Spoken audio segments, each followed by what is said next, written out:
Starting lineup for Marshall County, number 25, Preston Shelton. 00, Walker Whaley. Number 13, Spence Oliver. Number 4, Matthew McCormick. Number 3, Zach Graves. Number 10, Austin Grubbs. Number 19, Colton Barber. Number 2, Blake Aldridge. And number 8, Jake Singleton. Assistant coaches, Hunter Bradford, Greg Bradford, and head coach, Mike Mills. And now for your home team from Newtown, Connecticut. First, their team ambassadors, Kaylee Yeager and Alexa Glass. Bat Boys, Cade Lay and Stephen Thigpen. Non-starters for tonight, number 27, Shay Talbot and Jack Mulligan. And now your starting lineup. Number 15, Drew Mason. Number 2, Trevor Tyrell. Number 22, Todd Peterson. Number 11, Gavin Connors. Number 24, Brian Vanderhage. Number 6, Mark Leonardi. Number 57, James Schumacher. Number 1, Joseph Paget. Number 34, Patrick Hurley. And number 7, Michael Cotton.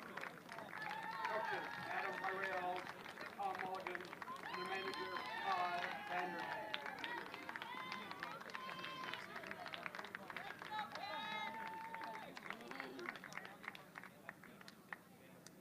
At this time, we ask that all players, please, we're going to go over the Babe Ruth sportsmanship code. If you know this, please repeat this with us. The Babe Ruth sportsmanship code is to develop a strong, clean, healthy body, mind, and soul. Develop a strong urge for sportsmanship-like conduct. Develop understanding of and respect for the rules. Develop courage in defeat, tolerance, and modesty and victory. Develop control over emotions and speech. Develop spirit of cooperation and team play. Develop into real, true citizens. Play ball.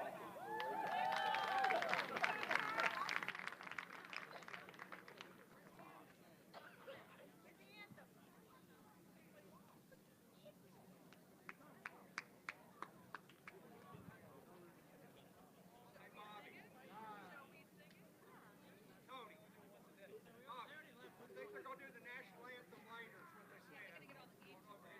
Okay.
Welcome into Lawrenceburg, Tennessee, site of the 2017 Babe Ruth World Series for the 15-year-old division. Game tonight has East Tennessee All-Stars from Marshall County versus Connecticut. Connecticut will be the home team. Joseph Paget, the pitcher for Newtown. First pitch is low for ball one. Preston Shelton, the shortstop, leading it off for East Tennessee. And he wears it in the knee. Leadoff man aboard. And he did not like it. Little reverse bat flip and kind of a glare out to the mound, and he wasn't very happy with that. But not a lot of meat on that knee. Yeah.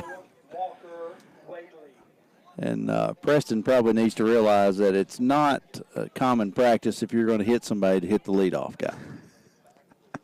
So probably a good call on that one. Walker Whaley, second baseman, steps in. Quick throw over to first, back in time. Now, he might have took offense if they'd have got him right in the ribs with a throw over to first.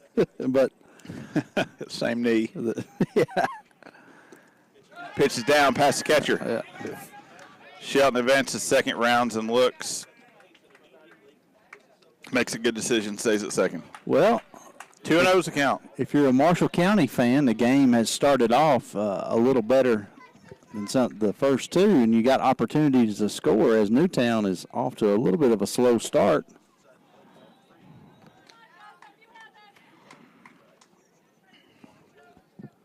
Ball down and in. 2-0 the count to Walker Whaley. Runner in scoring position at second was Shelton.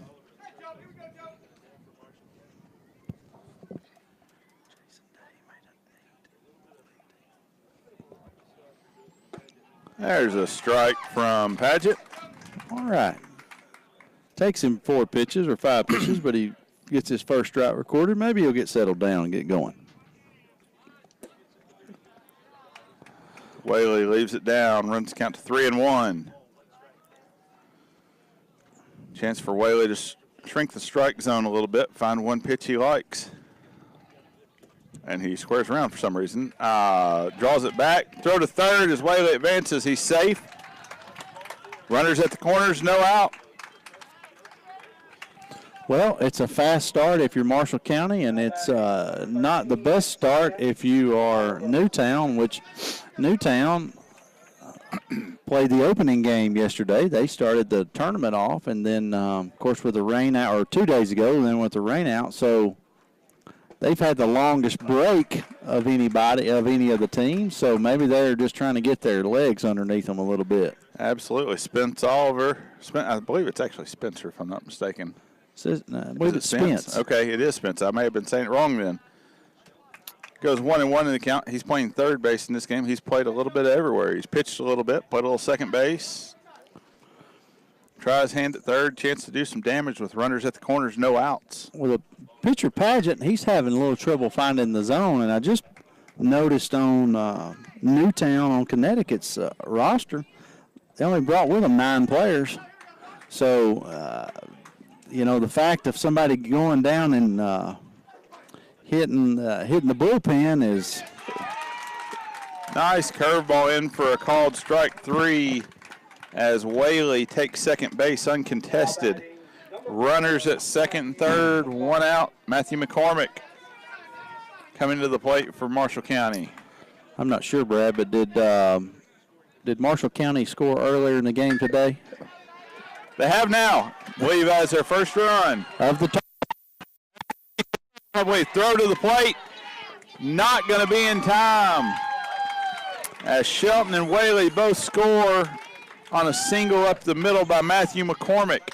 Well, it took them to the 15th inning of the tournament, but they have finally broken the ice, and they've got on board with 2 runs here in the top of the first off of a 2-out single by Walker. A 1-out single by Walker Whaley. Paget from the stretch. Misses just a bit inside. Who, if he was on his toes, should be standing at second base, because when the ball came in from center field, it was thrown high and they overthrew the cutoff man. He should have moved up to second base on the throw. Definitely had a chance to. I think Zachary Graves, the first baseman at the plate. 2-0 is the count. Ball high, 3-0. How big a stop sign can you give as the third base coach right now? All that caps. we're not swinging until something happens. And then if McCormick was moving early, that ball jumped away almost to the third base dugout. He might have been able to stretch that a little bit. But absolutely, and I'm a little bit confused, Brad, by the pitch call right there. We're having a hard time finding the zone, and all of a sudden at 3-0, we're throwing a 54-foot breaking ball. I don't get that, but maybe that's his best pitch. That may be his go-to. Anyway, runners at first and second for Marshall County, 1 out. Austin Grubbs, the catcher, to the plate. Trying to add to the 2 they've already scored. Fastball in there for a strike.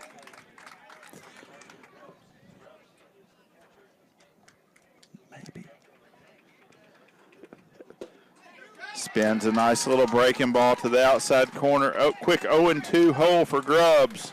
Well, those have been his best two pitches so far of the inning. You can live with the breaking ball bouncing if it's 0-2. That's correct. But 3-0. They're not holding Graves at first. He can get a big secondary lead if he wants to. Right over the middle of the plate, just a little low, says the umpire. 2-2. That was a good pitch. That was a good 1-2 pitch down there. Hit into the right center gap. That's true. The runner's moving. Coach may throw his shoulder out, sending them home right here. Going to be second, third. McCormick scores to put Marshall County up 3-0 with 1 out. Top of the first inning. Grubbs catches a high fastball and just inside outs it out there to deep right center to drive in the run. And Marshall County, for the first time, has really showed a lot of life and hit some balls hard. And Newtown yesterday played a really good game against the California team, and I think that they've come out a little slow and a little sluggish. And I'll be honest with you, Brad, they're in a spot to where if they're not careful, they'll find themselves down 5 runs. Absolutely. Before they even take it in the bat. And there's one anyway. Up to left field. One is going to score. Graves will score. Grubbs to third. Runner at the corners. They keep it going. 4-0. East Tennessee leads. Still 1 out. Top of the first. Aldridge is the batter. Blake Aldridge stepping in to bat. Got a lefty at the plate. Runner at first and third. Pitch down. Nice job by the catcher. Yeah, this is an opportunity right here, Brad. I would be sending the guy at first. Completely agree. I mean, you've already put 4 on the board. Worst case, if he thinks he's out, stop. That's exactly right. Give your guy at third the chance to score off the pickle play. That's exactly right. Fouls it out of play. 1-1's your count.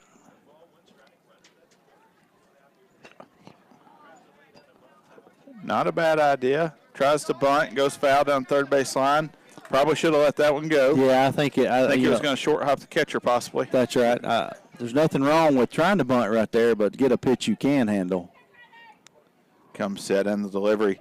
Nice breaking ball from Pageant. Freezes him at the plate. Aldridge goes down. Now batting, number 8, Jake Singleton. Jake Singleton coming to the plate. Chance to add to the 4-run. Top of the first for East Tennessee All-Stars. Barber at first, Grubbs at third. It may have took them 15 innings to get going, but now since they've got going, they've got off to a great start. Ball fouled away down the first base side. Hits bat boy Cade Lay in the rear end.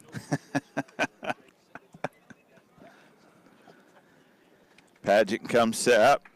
Asks for time. Tells the pitcher he's quick pitching. Let the batter get in and get set. He comes set. The offering. Swings to it. Throws to second.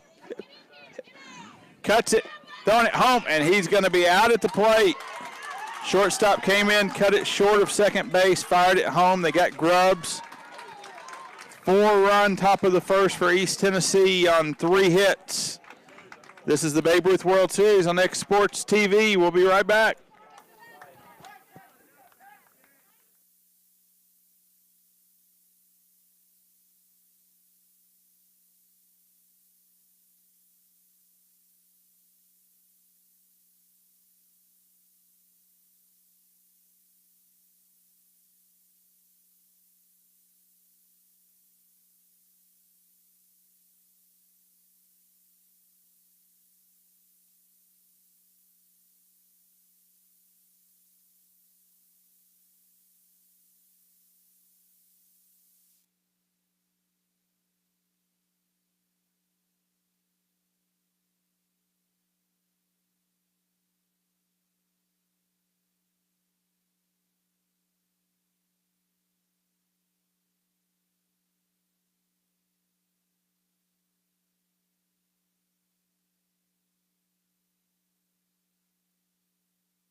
Welcome back to Lawrenceburg, Tennessee in the Babe Ruth World Series.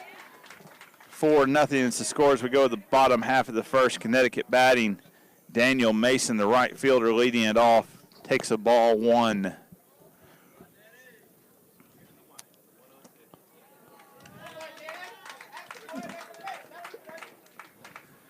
Two of those your count.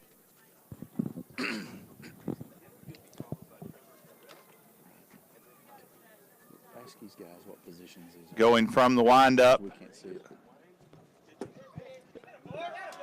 Misses just inside. Well, we don't have the information on the position players. Possibly is what I heard from our Marshall County radio station next to us.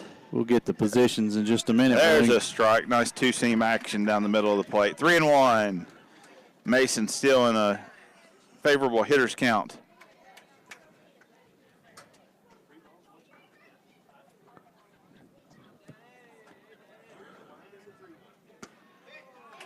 Little wrinkle on the inside part of the plate. Called strike 2, full count.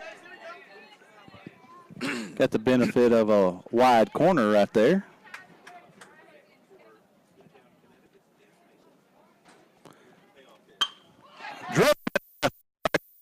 Mason. That's going to be a single. Good job staying inside out by Daniel Mason, being a leadoff hitter for this Connecticut club, getting them started.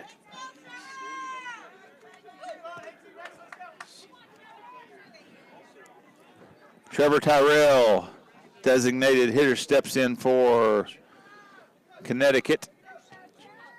Mason on first. Pickoff move, not in time to first. these guys? Because, well, he's got it now. All right, we're good. Graves comes set. The offering's down low. Gets away from the catcher.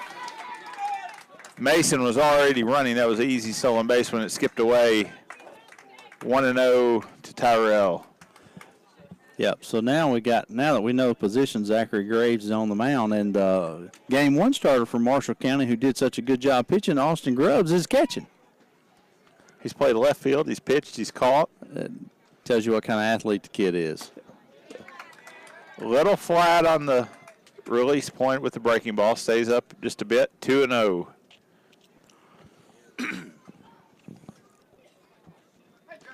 Tyrell, the left-handed hitter, steps in, gets set. Graves looks in, offering down and low with fastball. 3-0 count to Tyrell. Well, Marshall County getting ahead 4-0. You can only imagine that Connecticut's going to be really patient right here and try to get some base runners, try to cut in this lead in the very first inning.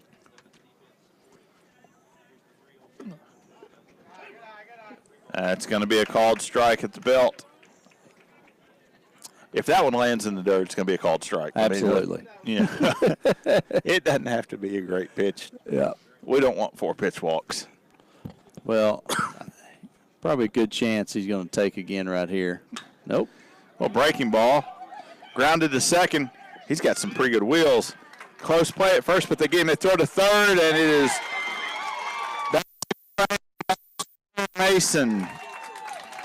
Yeah, that's just an unnecessary throw there, Brad. I mean, you're not going to pick the kid off. He wasn't very far off, and then at the same time, if you're over there, you got to keep that ball right there by you. Yeah, you got to play that like a ground ball, block That's right. it up.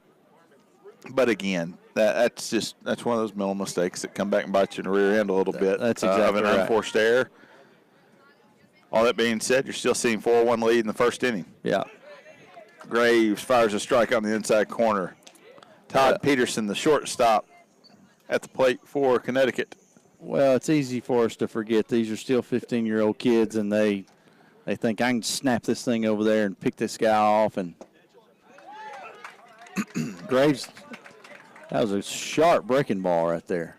Quickly 0-2 on Peterson. Todd Peterson, the shortstop, he made some great plays yesterday against California. Yes, he did. Spins the breaking ball just off the plate. Not a bad location for an 0-2 pitch. Peterson, with a good eye, takes it. 1-2 is your count. Peterson, he's got the short, long pants going on here. Maybe he thinks it's going to come a little shower here in a little while. Checks his swing, fouls it off to the right. I can relate, man. You tall guys. They don't make things the sizes that need to be on the shelf some days. Yeah. Really a nice player though. You mentioned he had a great game in their opening round. Fights off a high fastball just out of play to the right side. Yeah, he did a great job fighting that pitch off because it was up. He got his hands up to the height, and it was also running in on him, and he was able to pull his hands in tight to him just to foul that thing off. He shakes his right hand out as that one might have stung it just a bit. Graves looks in, gets a sign from the windup. Here it comes, and it's inside. I don't know how Peterson got out of the way of that breaking ball. Yeah, that one almost went through him, and I'm not sure how it didn't hit him, and I'm also sure how it didn't hit part of his jersey hanging out there too. 2-2. Graves breaking ball outside. Graves seems to be getting a little frustrated out there. I'm not sure if it's Sure if it's the pitch selection or That's the right, location or what, but full count. And tries to overthrow it a bit, leaves it high. Peterson, nice at bat, works hard to get on base after falling behind 0-2. Yeah, that was a great at bat right there. He fought also a couple of pitches that were close, and then he just battled in there and forced Graves to throw some strikes, and late in the count he just couldn't do it. Going to have a little visit to the mound from the coach, try to settle everybody down. And he's still frustrated. You know, he's walking around out there and he's kind of waving his hands. It appears he's almost frustrated that he's not even in the huddle listening to what's going on. And so I don't know if he's unhappy with the home plate umpire, if he's unhappy with the pitch call, but nevertheless, the coach needs to grab a hold of him and look him in the eye and tell him he's got to get back on that mound and start doing his job. Absolutely, and I give credit where credit's due. I feel like the home plate umpire's been pretty good so far. Absolutely. You're going to get some on the corner. You're not going to get some on the corner, but it's been fairly consistent, and that's all you can ask for is pitcher. Be consistent, and I can live with you. Well, in Marshall County, obviously they got, the first 2 games they haven't played well, but they've got off to a good start, and we've seen, like in 2015, 2 losses doesn't mean you're eliminated. No, not all. Peterson with a huge lead at first. Now, again, Graves throws over safely back to first. They haven't scored any runs, and they've gave up. The chances are slim, but if they go 2-2. Peterson going to second. Pretty good throw, not in time. The lead he had was the catcher didn't have much chance. No, and it wasn't a pitch to throw on either. It was a ball down low. Threw a breaking ball. And the catcher, Grubbs, who pitched the other night, he may be a little sore. So he was a starting pitcher the other night through 6 innings. Grubbs setting up outside. Graves looks in, gets the sign, delivers. Pitch high and inside. 1-1 your count. Gavin Connors, the third baseman at the plate for Newtown. Second baseman Walker Whaley holding Peterson on.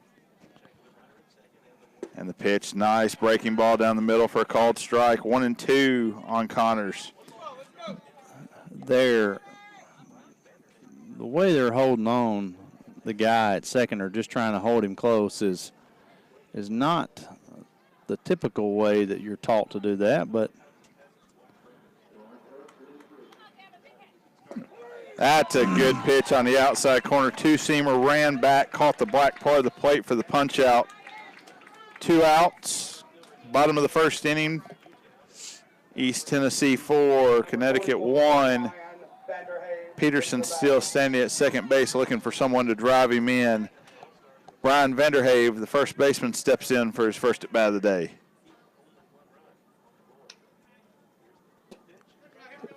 Breaking ball just outside.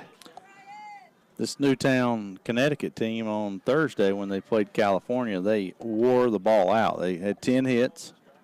They only scored 3 runs, but they hit a lot of hard shots. Good pitch. Outside corner with the fastball again, 1-1 count. The other day against California, base running was the difference in the game. Absolutely. They ran themselves out of 2 innings, I know. They had one time they had a kid picked off on third and with 1 out and caught that wound up. He would have been able to score. Well, off-speed pitch, just misses. And it did. I mean, we have a great vantage point. Where I'm sitting, I'm basically on the outside chalk line of the left-handed batter's box. Unobstructed view, and that was over the chalk line. It was not over the plate. Yeah. He's close. He is close. But one of the things you do as a starting pitcher is in the first inning you figure out where the umpire zone's going to be. Absolutely. Count moves to 3-1 on Vanderhave. Peterson taking off to third. They throw across to get the out, and that'll get him out of the inning with a 4-1 lead. It's East Tennessee ahead after 1. This is X Sports TV with the Babe Ruth World Series from Lawrenceburg, Tennessee. We'll be right back.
Welcome back into Lawrenceburg, Tennessee, Tom Cruise Field, home of the 2017 15-year-old Babe Ruth World Series. Connecticut and East Tennessee pageant.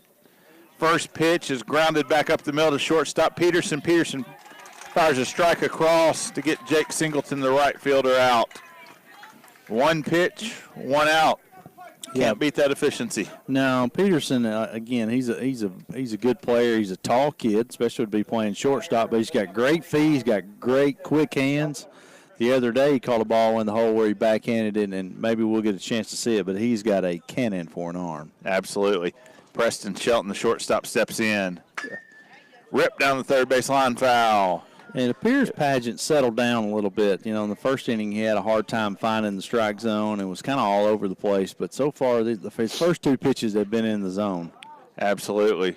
Shelton wore one in the knee, was hit by the pitch. First run across the plate for East Tennessee. Pageant with the delivery. Spins a nice breaking ball to the inside part of the plate. Quickly, 0-2, he's ahead of Shelton. Yeah, his curveball is more over the top. Throws it same spot. Shelton inside outs it to the right side. That's going to be a single to the right center gap. A little bit of a lazy line drive, but it was. He looks like a rope in the scorebook. It does, and he did a really good job of keeping his hands back. He recognized it was a curveball, and he just kind of, like you said, inside out, a little shot out to right center for a single. That was a right-handed Tony Gwynn swing with 2 strikes. That's exactly right. Best compliment I can give a baseball player. Pageant pitch in the dirt. Nice play by the catcher blocking that up. Walker Whaley, the second baseman, in the box, ahead 1-0 in the count after a walk, his first plate appearance. How many hits you think that Tony Gwynn would have had taken away in the era of the shift like there is now? You know, he wore out the 5-6 hole. You know, and maybe obviously as good as he was, I think he could have worn out the right side if he wanted to. Well, that's what I was going to say. You know, without obviously knowing his spray charts or whatnot, but he was so good at hitting that ball in the 5-6 hole that he may have been somebody that you would have faced that shift. You know, that's kind of interesting to think that. How the game has transitioned with technology and keeping up with stats and people's players' tendencies, this, that, and the other, how it would have affected, you know, if you could go back in 50 years and change some of the things about the game. Absolutely. James Schumacher, the catcher, is doing a fantastic job. He's had about 10 pitches down in the dirt and has blocked up most of them nicely. Pageant comes back and fires a strike in, brings the count 2-1. To Walker Whaley. Shelton at first squares around the bunt, pulls it back. Once again, Schumacher with a nice block. 3-1, Pageant falls behind. And those of you who are watching in, it's starting to be a late in the afternoon. The sun's setting. It's about 82 degrees with a slight breeze from slightly blowing out toward right center. It's a beautiful day, and it's a great time right now to be playing baseball. Quick throw over to first from Pageant. Shelton's back in time. And Newtown, this is their first game today, but this is Marshall County's second game today, with yesterday being a washout. Pitch down, ball 4. Runners at first and second for East Tennessee, 1 out. Spence Oliver coming to the plate. Again, they've got an opportunity here to put some more runs on the board. They need to take advantage of each one of these opportunities. Absolutely. Oliver struck out his first plate appearance. They're not holding the runner at first. He can get a little bit bigger lead. Cue ball foul to the back. 0-1.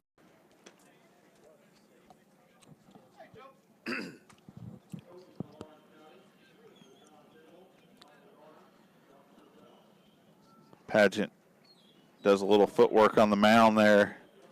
Fix it up the way you like it. Going from the stretch with runners at first and second, he comes set. Throws a breaking ball in for a strike. Oliver showed the bunt and pulled it back. Pageant's got a good overhand 12-6 curveball that has a lot of bite on it. Sometimes it even dives so much, a lot of times he comes up short with it, but comes back with a high heat. He's able to get it by Oliver for the second out. It's going to bring Matthew McCormick to the plate. Looking for a 2-out rally. 2 runners on. McCormick 1 for 1 with a single. Drove in 2 the last time up. Fields it between his legs backwards as he kind of fell off the side of the mound. Knocks it down, gathers and throws over to end the inning. Through 1.5. East Tennessee 4, Connecticut 1. Exports Radio, Exports TV, coverage of the Babe Ruth World Series.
Middle of a game and play the national.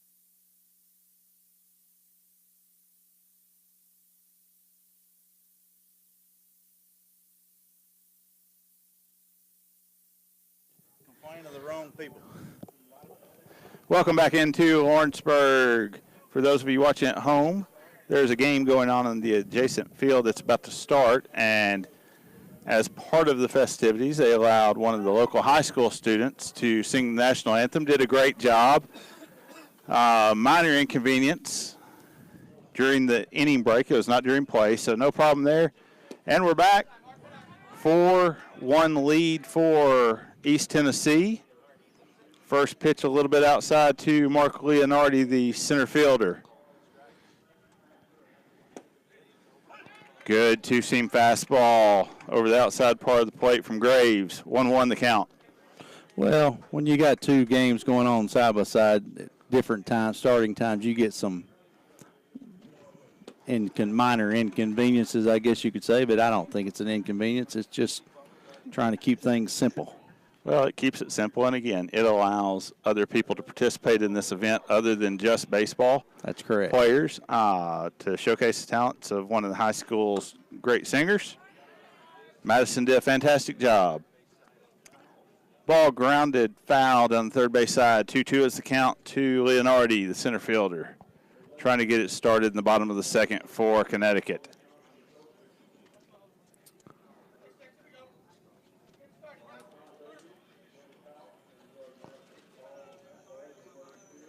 Graves gets a sign, starts to wind up. Spins the breaking ball just a little up and in. Runs it full. And again, it seems he gets a little bit frustrated at times if he throws a pitch that he thinks is a strike. Pitch is up, ball four. Leonardi aboard as the leadoff. You know, that's just some of those. I mean, that's just some of those things where you can only control what you can control. Absolutely, you got to throw strikes. That's exactly right. Down the middle of the zone. James Schumacher, the catcher, stepping in. Delivery from Graves, just outside. Runner goes. Pretty good looking throw. He got to the bag, but apparently the tag did not get the front of the foot. It did, and even from here, I know we're, probably 150 feet away, but you could tell that he tagged him high at the letter, so there was a very good chance that his feet got in. That's one of those things where you watch the guys on TV do that. You very seldom see those guys catch the ball out front and then come back to tag. If you watch those, you let it travel because they're coming to you. Put your body in the right spot and let the ball, if the throw's on the money, you just let the thing travel. That was a great throw by Grubbs. Absolutely. I mean, that was spot on. Absolutely. Yeah, that's again, these are 15-year-old kids, and these are things that with good coaching that they can improve on. That's just a small part of fundamentals that they can develop and get better at. Absolutely. Graves comes back, pounds the zone with the fastball for a strike. 2-1 to Schumacher. Leonardi at second. Whaley, the second baseman, working in behind him, trying to keep him true at the base. Timeout asked for by Schumacher.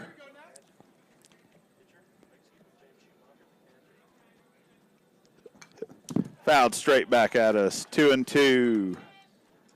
Graves battles back from a 2-0 deficit with this batter to get it to 2-2. And Graves has a little life on his fastball. Yeah, I'm going to say he's probably upper 70s. He might push 80 when he lets one go, but he's got some good life on his fastball.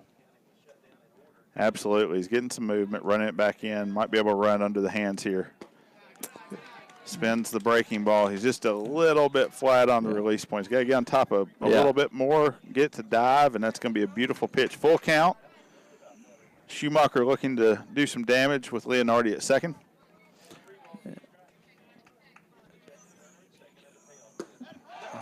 Swings through it. Strike three. Yep, run the high fastball up there, and Schumacher was just a little late on it and couldn't get up there to it. And, that's one of those situations there, Brad, where, just a ground ball to second base to move him to third is all you need. Put it in play. Yep, get the guy to third base with only one out and instead of leaving him there, and that gives you a lot easier chance to score. Joseph Pageant steps in, first at bat, the pitcher. Just a bit outside. Again, I'm impressed by the catcher, Austin Grubbs, who was game one starter for Marshall County, how comfortable he looks back there. Just a bit out. Graves needs to relax it just a little. Might be overthrowing He is. You can tell he's reaching back a little bit. High-intensity player. And definitely. 2-0 to Pageant. There it is. Took off just a little bit. Got it over the zone. 2-1 count.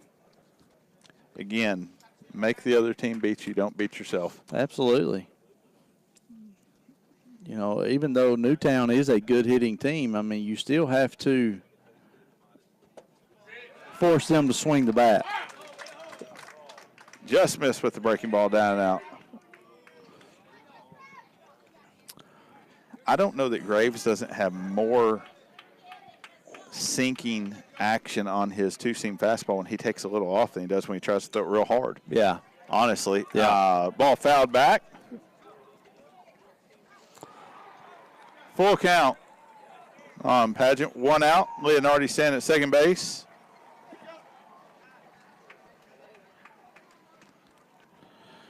Brad, I think I may try some. We got host team in Lawrenceburg, Tennessee, playing Wisconsin on Denver Trap Field. I think I may try to get it up and get it on our phones and see if we can't stay up to date with it. Sounds good. Flared down the right side, going to be out of play. Pageant stays alive, 3-2 count. Maybe if our IT guru, Brand, over here, he may take care of us.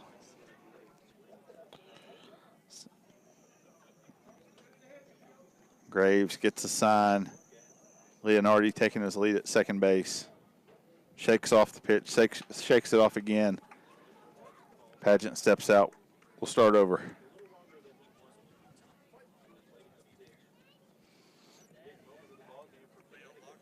Gets his sign, comes set.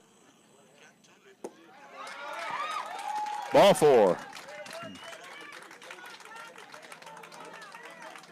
Runner at first and second, 1 out for Newtown, Connecticut. And Graves in the last game, Brad, we saw one kid go throw a complete game with only 80-something pitches, and the other guy within 1. And Graves with the pitch, a little high in the zone. Graves is already at 48 pitches and just in the bottom of the second. 1 1/3, yeah. Patrick Hurley, the left fielder, at the plate for Newtown.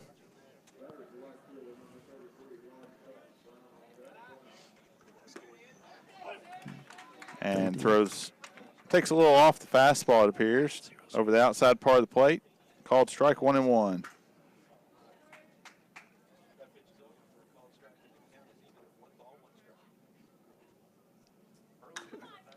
Nice two-seam fastball foul. That's fouled all the way into the other field. It is. Hurley behind 1-2. Two fields here on the campus at Lawrence County High School are only about 50 or 60 feet apart, so.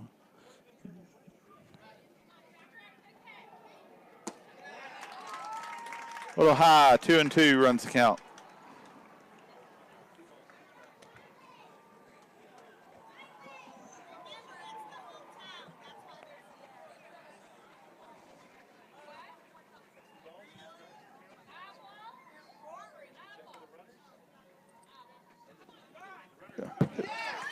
Pitch is past the catcher. Runners advance. 3-2.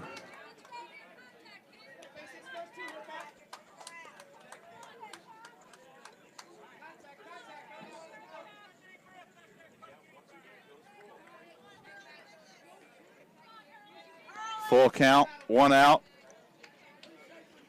Second and third are Pageant Leonardi for Newtown from the windup. Over the plate and fouled out of play. Nice play off the net by Cotton on deck.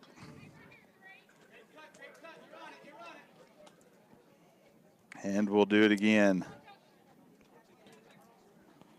Hurley staying alive, fighting off a good two-seam fastball.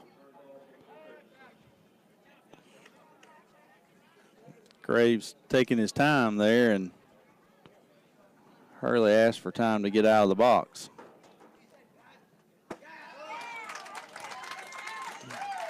Breaking ball is high, loads the bases with 1 out.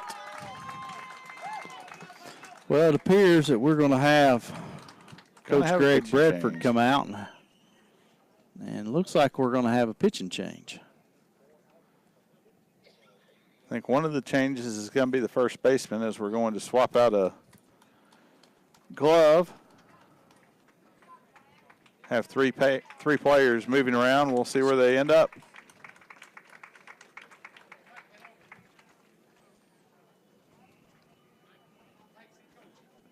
With that, we'll take a 30-second break on X Sports TV. This is coverage of the Babe Ruth World Series from Lawrenceburg. We'll be right back.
All right, welcome back into Lawrenceburg.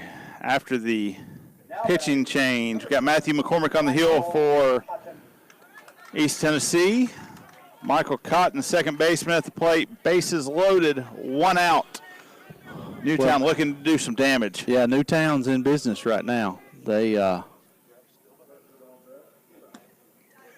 And Cotton chases a fastball up in the zone from McCormick.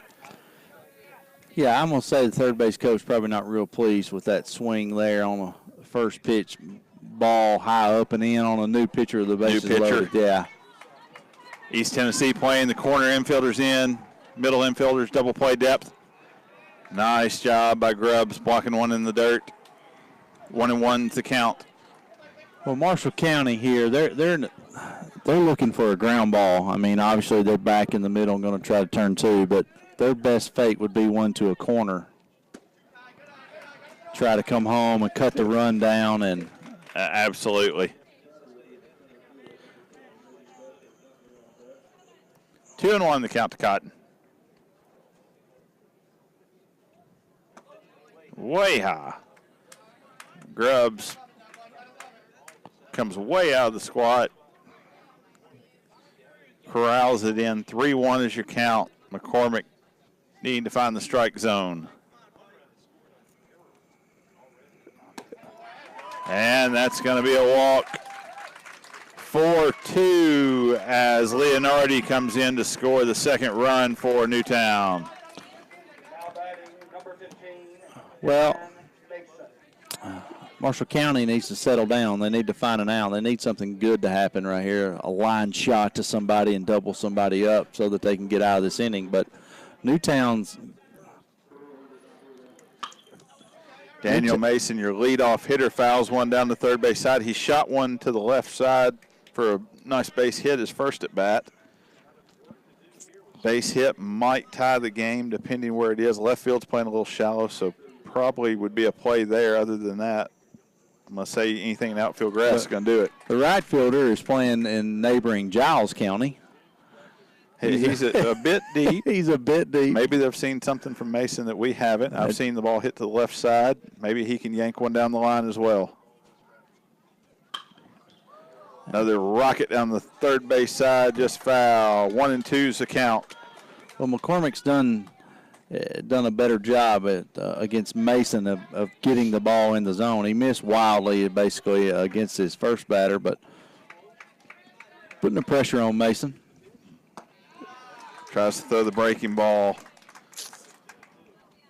Turned into a spinner that stayed eye level high and inside, 2-2. Mason, next time it's at, he needs to make sure he gets his bat dropped because it was almost close to fouling right off the tip of his bat.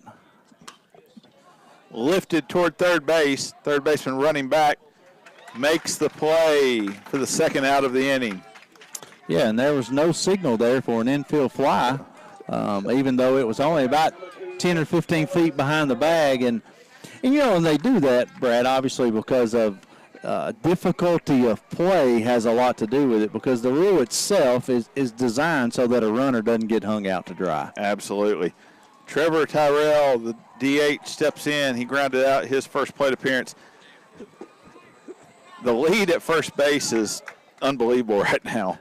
They have the corner infielders in, does East Tennessee, and Cotton was 35 feet off the bag by the time the ball got to home plate. And a lot of teams, there he goes again.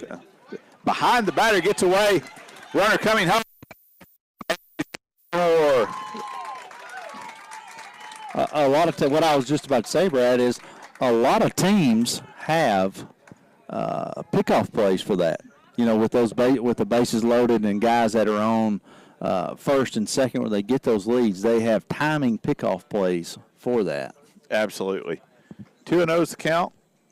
4-3. East Tennessee still leads in the bottom of the second inning.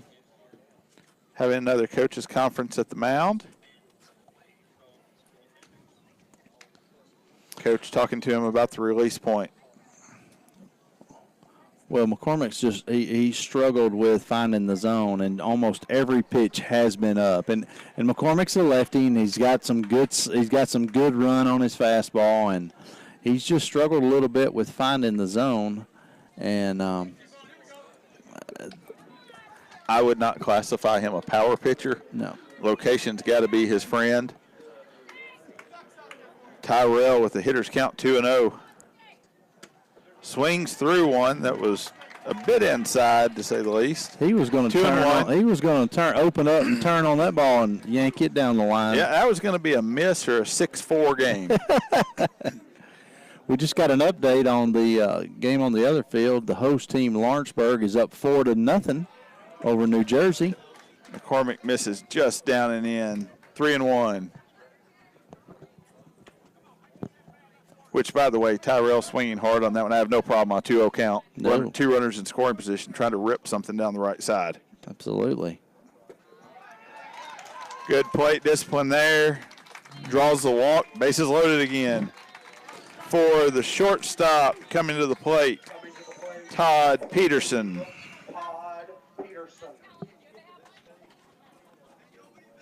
Big moment in the game right here. You hate to say that in the second inning, but it is. It is. With East Tennessee coming out, putting up a 4 spot, you can either go to the third with a lead or really have something ugly happen here if you're East Tennessee. Pitch by McCormick up to Peterson behind 1-0.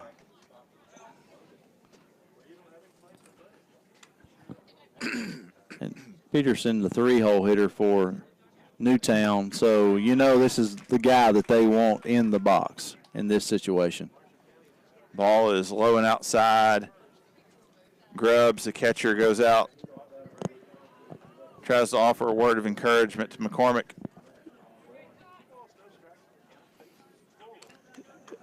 Body language is not real good right now. It's not, and we're having about a meeting on the mound about every 3 pitches, whether from a coach or position players and the message ought to be pretty simple. Find the zone.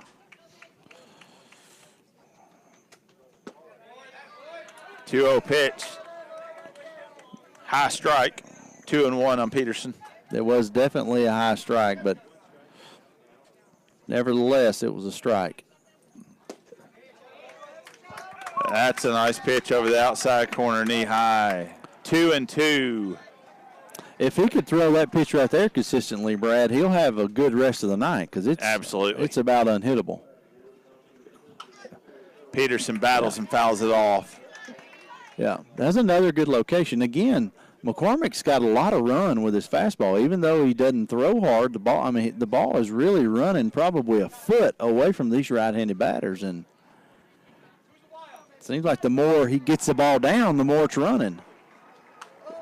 Again, it's fouled off. All right, so if the East Tennessee staff would notice this, he could step off with the opposite foot. He's going from the windup and throw to first and be out of this jam. Absolutely. Because the runner is just walking 20 feet off the base. Absolutely. Yeah. Again, most teams have, with a bases loaded, they have a timing pickoff play just for that reason right there. 2-2 pitch. Ground ball up the middle. Oh, nice play coming across by the shortstop. Fires a strike. Preston Shelton helps his pitcher out, gets him out of the inning with a 4-3 lead. At the end of 2, East Tennessee leads. X Sports TV's coverage of the Babe Ruth World Series will be back momentarily.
Pageant taking the mound for Newtown. First pitch, Graves. Single for Graves. Imagine Graves at that at bat would like to have just a little bit, probably taking out some frustration from his time on the mound right there. Good leadoff at bat by Graves. Grubb steps in. Had a double his first at bat. Pitch from Pageant's low. Schumacher, another nice stop. Marshall County, they need to put some runs back on the board here to kind of extend that lead back up and give them some more confidence. Pageant low again. You know, one of the things that you can do, too, that a lot of times you can teach, especially at this level, is that when you get that lead, when you get that secondary lead whenever they let the pitch go, is read that as many times as Pageant's throw the ball in the dirt. Read that, and if you see it going to be bouncing or whatnot, take off and go. Absolutely. 3-0 called strike. This wouldn't be a bad place to run right here, no, depending on what you feel about Graves' legs. Yeah. Ball 4. Grubbs draws the walk. Runner at first and second. East Tennessee's got something cooking in the top of the third. Well, if they got a good start, this is obviously a great opportunity right here for a sacrifice bunt to move these two guys over. Breaking ball catches the top of the zone. Colton Barber at the plate, 1 for 1 with a single on the day. I mean, the trick right here, which the third baseman's not even to the grass, the trick right here would be lay one down the third base side. Got a little stabby at it. He did. That was kind of a weak attempt, to be honest with you. He never was committed. He never did have the bat out. And even though the ball looked like it was probably in the zone, I mean, you don't necessarily want to bunt a curveball. Or if you're going to get the bat level. Absolutely. Breaking ball inside, 1-2.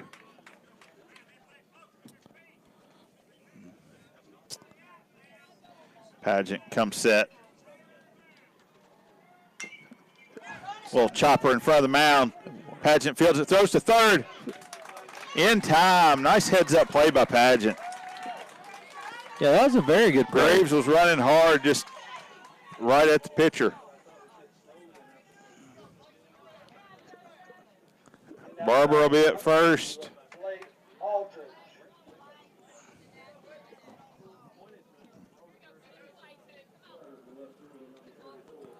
I'm not sure what the discussion is about out there. Not sure.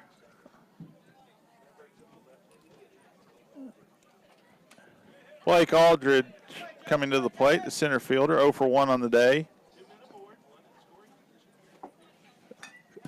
Fouled back, strike one. Grubbs at second, Barber at first.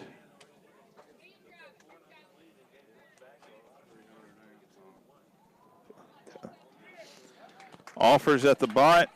They throw behind the runner at first. Almost happy. Heads up play by Schumacher. Yeah, and to be honest with you, he caught Vanderhave. I think he surprised him as much as he did Absolutely. the runner at first. And if he would have been anticipating the throw, I think they had him. Strike three to Aldridge on a great breaking ball by Pageant. Yeah, that was a sharp breaking ball right there. Those are two of his better ones. Well, just to be honest with you, Brad, that's kind of the effect of not getting the bunt down and moving the guys over. When you waste that opportunity right there, you know, when you had a chance to try to move the guys over and get them scoring position and you don't, that it puts pressure right back on you to get a hit again. And absolutely.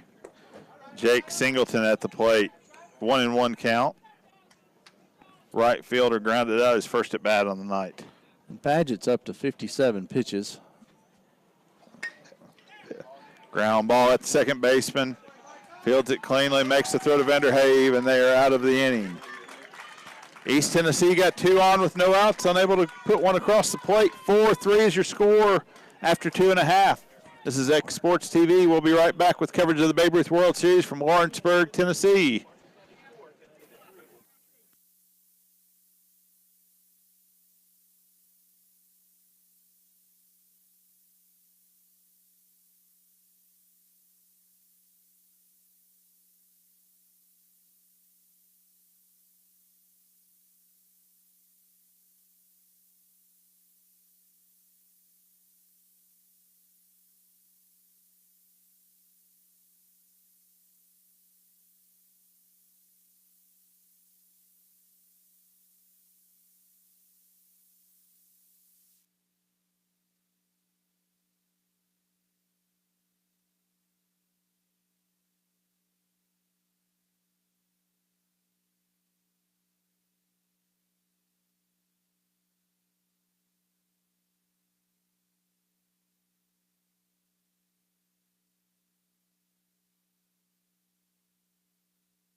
Welcome back to Lawrenceburg.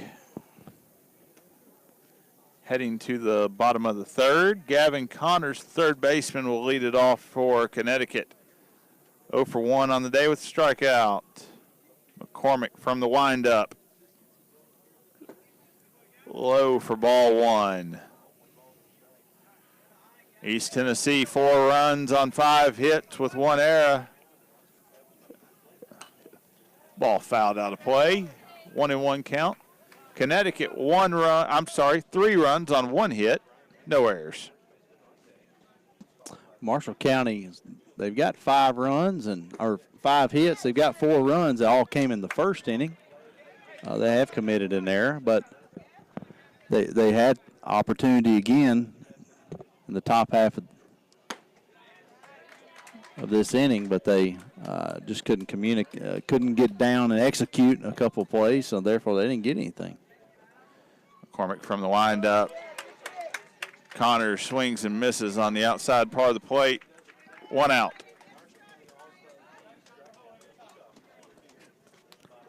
Brian Vanderhave coming to the plate, first baseman. 0 for 1 with a ground out. And if you're keeping up with the brackets, to be honest with you, this game is probably, for Connecticut, I would say it's more important, Brad, for Connecticut from the standpoint of this really puts them back in position. Of course, it's a must, obviously, for Marshall County, but Marshall County, even if they win, they're at an uphill climb trying to get out of the bracket. But for Newtown, it's one of those games where if they win, they're in good shape. Absolutely. 1-1, you can't complain about being there. You control your own way into the knockout play. That's right. 2-1 count on Vanderhave. They can win out and still and win their bracket, or actually just get through the bracket. Absolutely. Ball's a little down and out. 3-1. Strike by McCormick. Runs the count full. McCormick's done a good job since he came back in or started this inning after he came in and hit sharply. Second baseman makes a diving effort, unable to corral it. Sneaks into the outfield for a single. Brian Vanderhave aboard for Connecticut. Well, Vanderhave just hit that ball where it was pitched. It was kind of up and away, and he shot it in the 3-4 hole. And nice piece of hitting. Mark Leonardi, the center fielder, coming to the plate. Walked his first at bat. Pass ball. Vanderhave moves to second base. 1-0 count. I've coached for a lot of years, and there's nothing that drives me more insane as a coach than pass balls. Understand that. That's you just give the guy a base. Giving them. You're just giving them a base. Absolutely. That's kind of like walks. It's You make them earn it. If they earn it, beat you, they beat you. You can live with that. That's exactly right. There's certain things that coaches just drives them. A 2-out error drives a coach crazy. A leadoff walk drives a coach crazy. 2-1 pitch is fouled out of play down the first base line. And pass balls allowing runners to move up is another thing.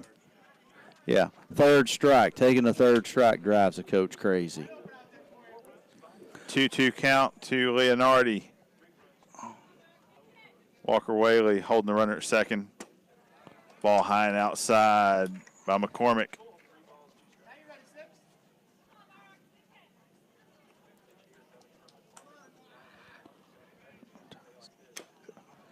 Ball chopped foul. You know, we've seen it each of the 3 games.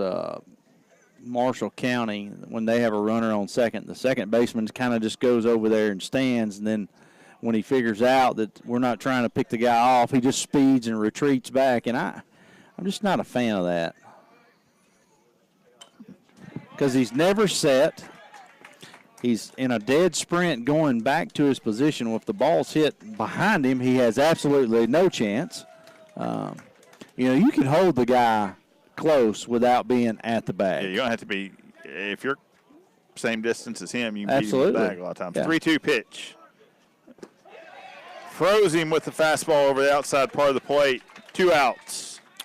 Well, that was one of the things we just said drives a coach crazy is to look at a 3-2 fastball knee high go right down the middle.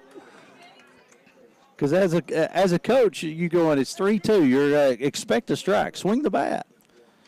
James Schumacher, the catcher, at the plate. Checks his swing. Going to say he offered 0-1. Schumacher looking to get a hit, tie this game up. Right down the middle, strike 2. If I'm Connecticut, I might put Vanderhaven in motion. You got a right-handed hitter up. McCormick's not giving him much attention. Something like that would for sure score him. That's a little looping line drive foul down the third baseline. The other thing it does is it puts a little pressure on everybody to hold their position. Whoa. As they threw it in from left field to the catcher and almost hit Schumacher. Yeah.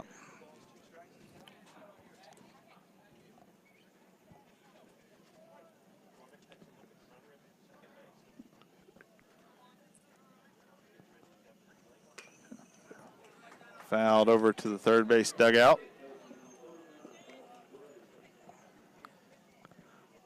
Again, this is one of those that Vanderhaven's getting into a little bit of a rhythm with McCormick's delivery. He could take off if he wants to. The pitch.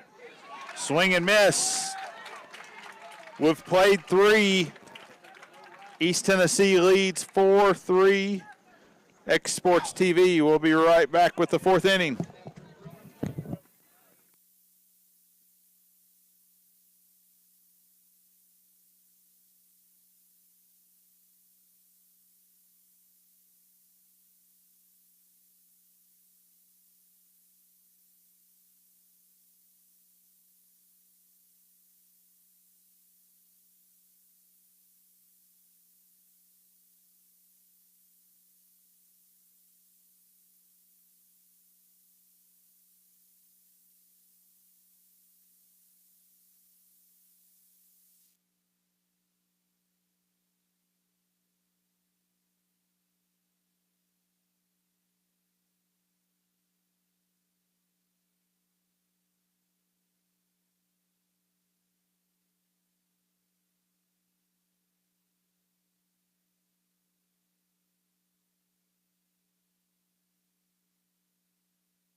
Welcome back to Lawrenceburg and the 15-year-old Babe Ruth World Series.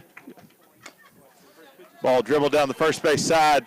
Pageant charges it, gets it, flips it to the first baseman in time. Nice play by Pageant. Very athletic play coming off the mound to get the shortstop, Preston Shelton.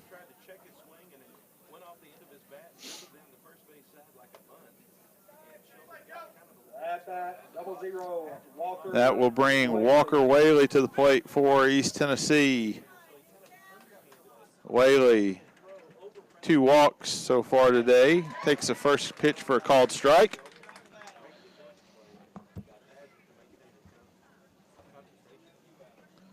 Pageant with the delivery. Hit hard at the second baseman. Knocks it down, gets behind him. Whaley's going to beat it out. Going to be a error on second baseman, putting Whaley on with 1 out for East Tennessee. Spence Oliver.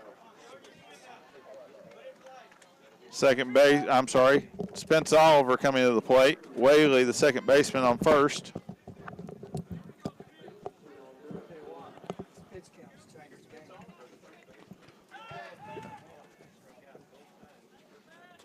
Oliver, 2 Ks on the day, looking for his first hit.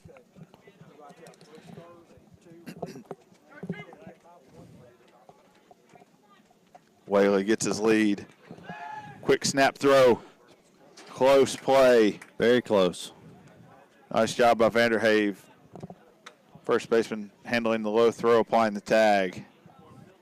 You know, Brad, it's the third game for Marshall County, and they've only scored in 1 inning. Oliver lifts it into left center. I don't know if they see it. No, They don't. Right off the bat, Whaley was staying at first, races to second. Everybody's safe. I was just about to say, you know, with them having the trouble that they're having scoring, it might be something to try to do a hit and run, get somebody in motion, and lo and behold, they hit a routine, basically fly ball. And folks, it's right at the time. It's right at that time where it's dusk, the night sky is coming over, but it's not completely dark, so it would be easy right now to lose the ball, that's for sure. Absolutely. You need to pick it up early off the bat. If you don't, it's going to be tough to find it. Matthew McCormick, the pitcher, at the plate. Squares around. He offers, they say.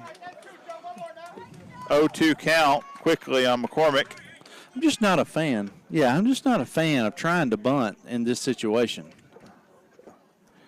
Well, it's a sharp breaking ball. Nice job by the catcher. You've already got a runner in scoring position. No, you've already got a runner in scoring position, and I mean the best case scenario. Yeah, you got your four-hole hitter. Checks his swing. 2-2 count.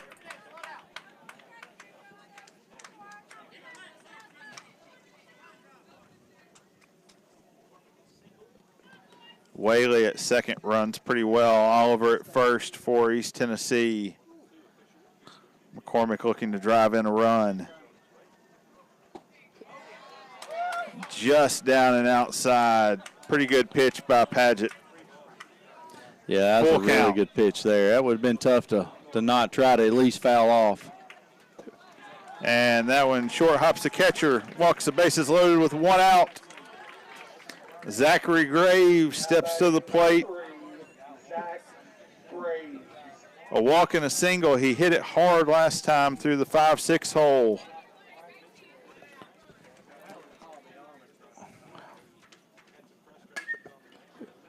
Sawed him off. Foul ball down the right side. First baseman Vanderhave giving chase, unable to get there. I like Paget going from the stretch here. Yeah. Holding the runners a little bit more true so they can't get a huge running start on any hit ball. Especially if you're going to play back in the middle. If you're going to play doubles D right here. I mean, they're up in the corners. You're playing doubles, but you're not holding it first. Yeah. And that's a gap. And it's going to get down. It's down. Graves hit it well. A couple. Here comes the throw. Second run coming to the plate. He's safe. Oliver beats the throw. 2 runs come across on a gap shot double by Zach Graves. And you know that's got to feel good for Graves out there, Brad. Him being the starting pitcher and kind of felt like maybe he wasn't getting the benefit of some of the calls. And so I know that feels good to him standing out there. Absolutely. 6-3 is now your score. Runners at second and third, 1 out. Austin Grubbs, the catcher at the plate. Pitch gets away from the catcher. He couldn't see. It actually went straight away from third base toward the first base dugout. Didn't have a good view of the depth perception of how far away. Yeah, and you don't want to run into an out. Absolutely. That's an out you don't want to make. So Newtown, they're in now on the grass. They're cutting down any run with them being down by 3. So what do you do here, Brad? Do you just basically make the decision that we're going on contact? Is this a contact effort right here, or do you wait to see what happens? Well, Paget's stretching it out a little bit. Going to need to tuck his shirt back in after stretching his arm out. But if I'm the coach and I see my pitcher doing that in a 3-run game with 2 guys at second and third, I'm probably going to go out there and ask him about that. That's right. Well, again, we make sure actually, there's not any tightness, anything. I mean, you know, we Padgett's just thrown 71 pitches. That's right, and we discussed their roster a little bit. Newtown's got 11 players, so and one of the guys been on the bench is Talbot, who pitched the other day till he ran out of pitches. So anybody that's probably going to come in to throw is on the field. Schumacher again has just been fantastic behind the plate. 2-0 count. Grubbs has got to be selective. And it's low and in the dirt.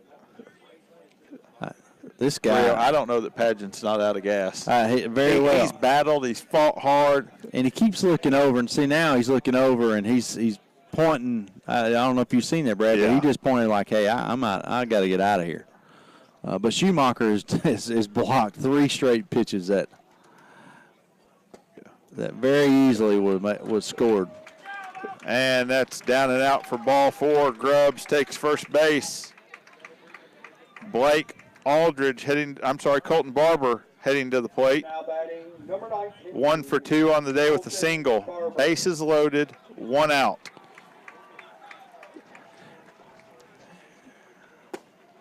Padgett just a little bit low. You know, and I'm a little bit confused, I guess, by the defense, Brad, because there's not a lot of times.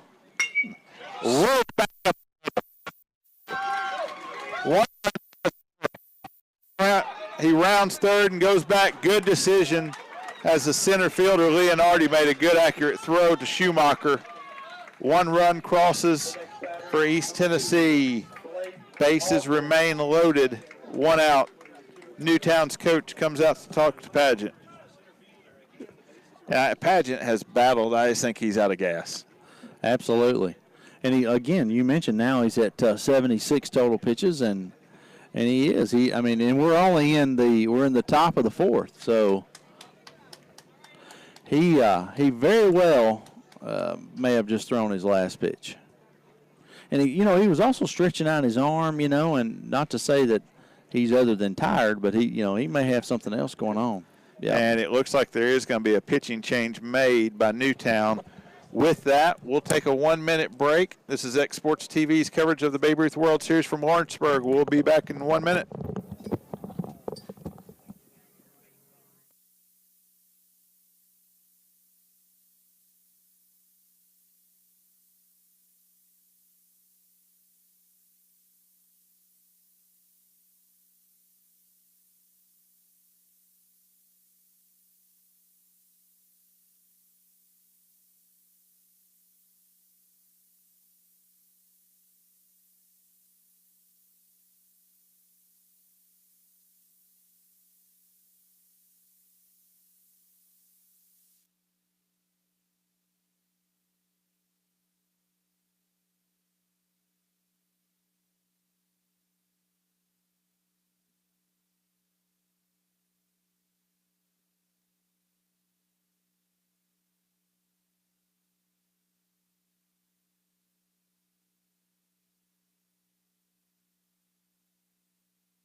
Daniel Mason, the reliever, comes in, fires a first pitch strike. And on Thursday, Brad, he's the one who finished up the game for Newtown and did a great job when he came in. Just a bit outside, I guess. 1-1 to Blake Aldridge, the center fielder. Bases loaded, 1 out. Swings through it, 1-2 count quickly.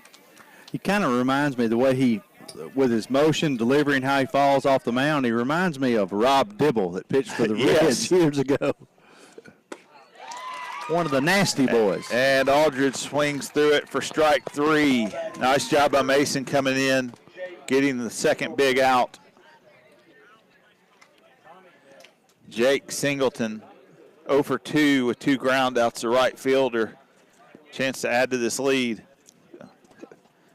Schumacher has just been phenomenal behind the plate. Yes, especially in another block ball right there with bases loaded and 2 outs. And not that he's just blocking them, but he's keeping them right there by him. I don't know where that one missed. Apparently down 2-0. One of the things I like about Mason, too, is he works fast. Inside. And he calls a balk on him. Yeah.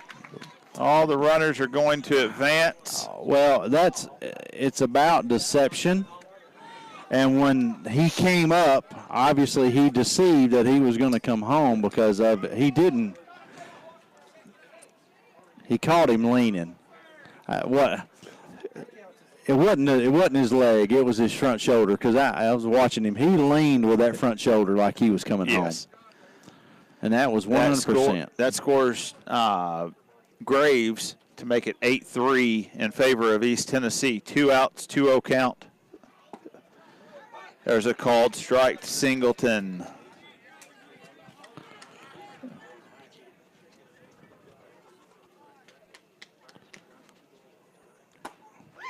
Singleton swings through the high fastball, 2-2 count. Well, it's important, Brad, for Newtown to get out of this inning right here with not giving up anymore. Yes. And again, I was just talking about how Mason works fast, and that's what he's doing. He's getting in there, and he's almost quick pitching them. Wow. Called third strike. Down and outside corner. We've played 3.5 as we head to the bottom of the 4th. It is 8-3 East Tennessee leads from Lawrenceburg. This is the Babe Ruth World Series on X Sports TV.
First pitch to Joseph Pageant, called strike for McCormick. As we enter the bottom of the fourth inning from Lawrenceburg, Tennessee. East Tennessee leads 8-3 over Newtown, Connecticut. 1-1's the count.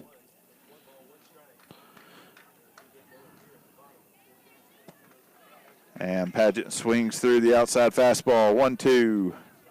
Brad, I think it's important for Connecticut to not necessarily think they got to get it all back at one time, but, you know, they got this inning and 3 more that if they can just chip away at this lead and chip away at this lead and work themselves back in the game. But what they don't need to do is go a couple innings and not get anything.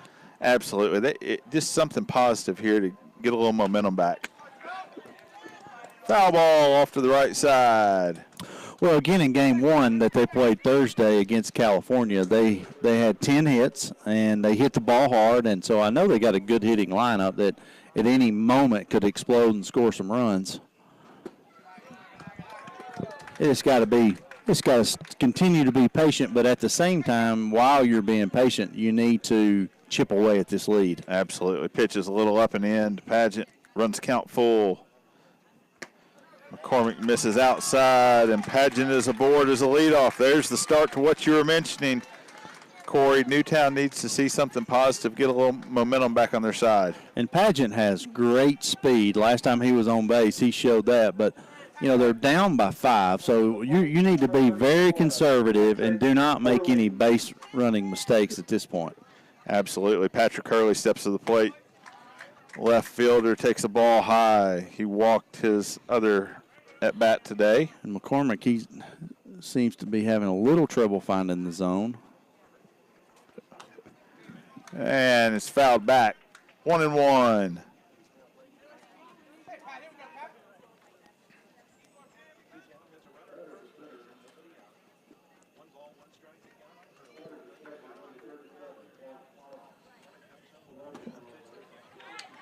Hurley swings and misses at the high fastball for McCormick. Falls behind 1-2 in the count. Pageant at first getting a small lead. Pitches up. Leaves it there. 2-2 count.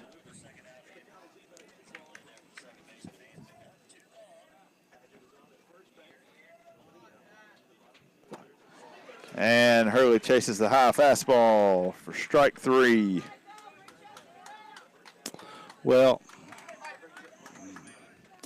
you know, again, these kids are 15, but as a coach, that's kind of the thing that you want your kids to understand the situation, you know, and understand, hey, let's do not help him out any. And the pitch to Michael Cotton, the second baseman, is in for a strike. Absolutely. You've got to shrink the zone. Mm-hmm. Make him work harder. If you get 2 strikes, choke up and put it in play. Pitches down from McCormick, 1-1. And I'm sure they probably had that conversation over there in their meeting prior to starting the bottom half of the inning. But these kids are aggressive, and they want to swing the bat. 2-1. Let's see, McCormick misses outside and low. Well, one thing that probably washes over all of us a little bit, these are the best kids on their team during league ball. Absolutely. And they are the ones that have to come up with the big hit, so they all put a little bit of extra pressure on themselves. And that's going to catch him in the back. Cotton lower back with the fastball. That's not going to feel good in the morning. Well, and whoever the guy was that coined the phrase, don't rub it, I don't think he played. I don't think he took very many in the back. I don't think he did either. I'm okay with rubbing it because guess what? It hurts. It hurts. That's absolutely correct. Well, Newtown is in business now. Yeah. Runners at first and second. Lead off. Mason coming up to the plate. 1 for 2 with a single and a fly out. Great speed at second with Pageant. Cotton seems to run pretty well. Also is the second baseman. And Mason's got some power. He hit a ball Thursday deep in the gap. Well, he's got some pop. He can run, too. Yeah. Pitch is high. 1-0 count to Mason. McCormick from the stretch comes set. The delivery fouled off over the left side of the backstop. Well, this is the spot that they need to be in. They got runners on first and second back at the top of their lineup. They need to push one or two at least across and Pitches down, gets away from Grubbs.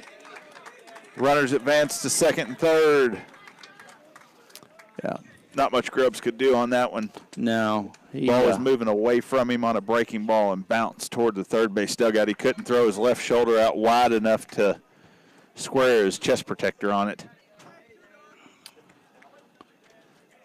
2-1 hitters count for Mason. Pitches high. Well, his release point is just way high right now. He's trying to get on top of it, and he's just letting it go way high. And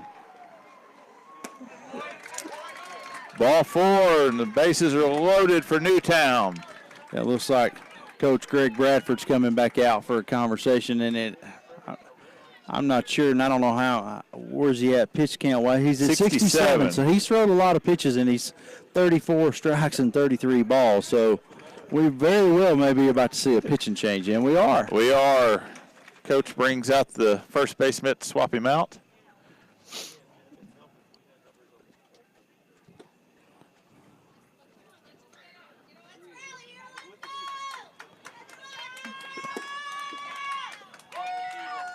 .0 Walker Whaley going to come in to coming in from second base.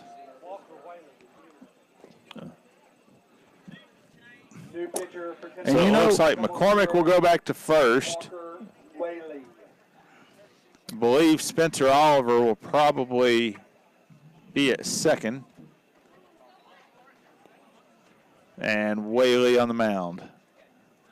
Well, what I was about to say, Brad, was, most all these teams, most of these kids can pitch.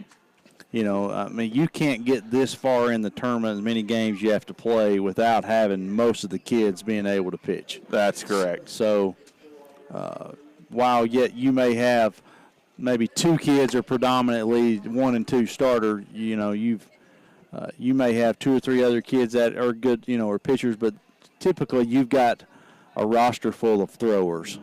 Absolutely. Again, most of these kids pitch during regular season. That's right. And just to give an update, the host team, Lawrenceburg, Tennessee, is playing Wisconsin over on Denver Trap Field, and they are up 4-1. Going to the top of the 4th. If Lawrenceburg hangs on and wins this game, they'll move to 3-0. Wisconsin would move to 2-1, and they would be the 2 leaders in the American bracket, while California still remains unbeaten at 3-0 in the national bracket. Trevor Tyrell steps in. Bases loaded, 1 out. Big opportunity for Newtown. Yeah, this is a big spot. Tyrell can get them Newtown back in the game with 1 swing.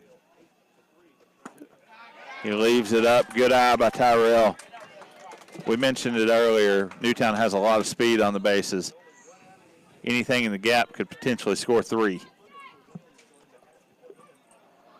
Whaley's got to find the zone. He has nowhere to put him. There's going to be a called strike, 2-1.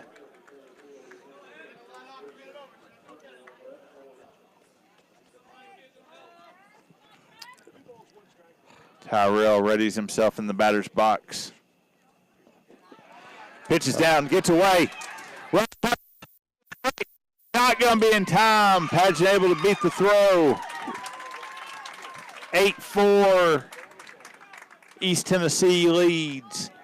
Runners at second and third, 1 out, 3-1. Hitters count for Tyrell. Well, Grubbs got to that ball pretty quick, Brad, but when he got to it and he raised up to throw it, he just kind of flipped it back softly, and I think if he would have kind of zipped it to him, and maybe when he couldn't find him good, why he did that, I don't know. But Padgett's got great speed, but that play could have been closer than what it was. Padgett didn't have a great jump on that one. His speed is what made up for that. Well, the angle of the ball went away. It was like earlier, it was on the angle where he couldn't see too good.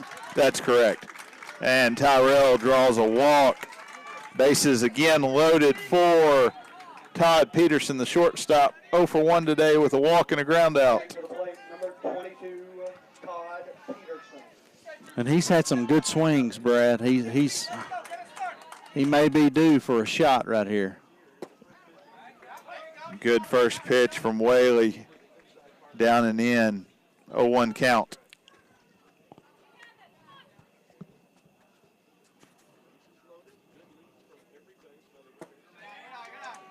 Peterson leaves it down. 1-1. You've got double play depth, but you're not holding it first. Right. That makes it a tough turn for your middle infielders. Nice backhanded stab by Grubbs.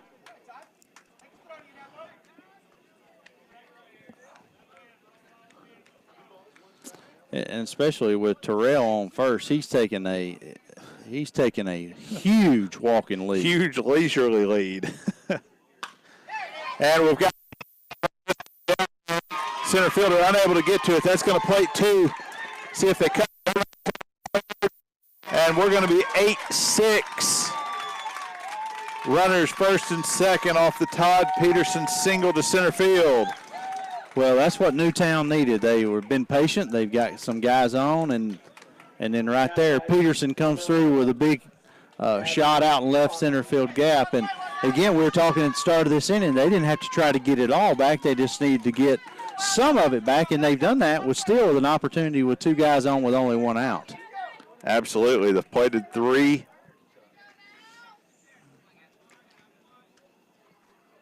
From the stretch, Whaley. Pitch is fouled back by Connors. Gavin got one running in on his hands there, the third baseman. He's 0 for 2 today.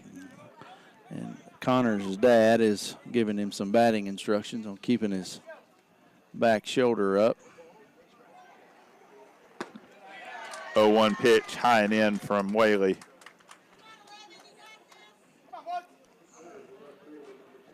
Connecticut, 6 runs on 3 hits.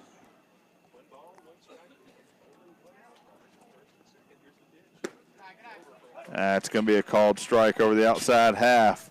1 ball, 2 strikes. Again, Peterson's lead the leads they're getting at first right now for Connecticut are amazing. Right. And It's a walk in the park to 23 feet. Connor stays alive as he fouls it back. And I mean, this situation, you hold the guy on. I mean, You won a double play ball. absolutely, you hold the guy on right here.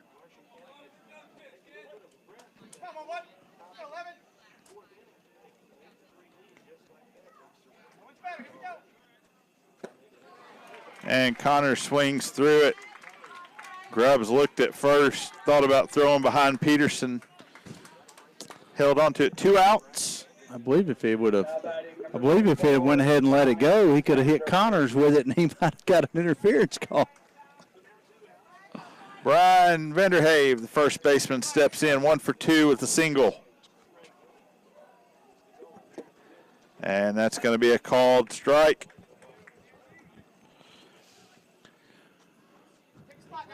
Well, Grubbs is really wanting to fire one to first. If Yeah. McCormick gets there and covers quick, he's going to throw behind him. Especially on that type pitch where it's outside to the right-handed hitter. yeah. Well, if you're in Marshall County, you want to get the out right here. You want to preserve the 2-run lead, and if you're Newtown, I mean you've got right back into the ball game. 1-1 pitch. Stays inside just a bit. 2-1 to Vanderhave. Whaley with 17 pitches in the inning thus far. There's the throw to first, not quite in time as Peterson gets back. Well, 2-2 count. and another thing that we were talking about pitching in arms, that Whaley, I think, just has a fastball that I've seen so far, too. So he may be just trying to get him through this inning. And he gets a strikeout to get out of the inning. Through 4, 8-6, East Tennessee leads Connecticut. Exports TV coverage of the Babe Ruth World Series from Lawrenceburg. We'll be back in 1 minute.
All right, so welcome back to Tom Cruise Field in Lawrenceburg, Tennessee, 2017 Babe Ruth World Series. We're in the top of the fifth. Marshall County coming to bat.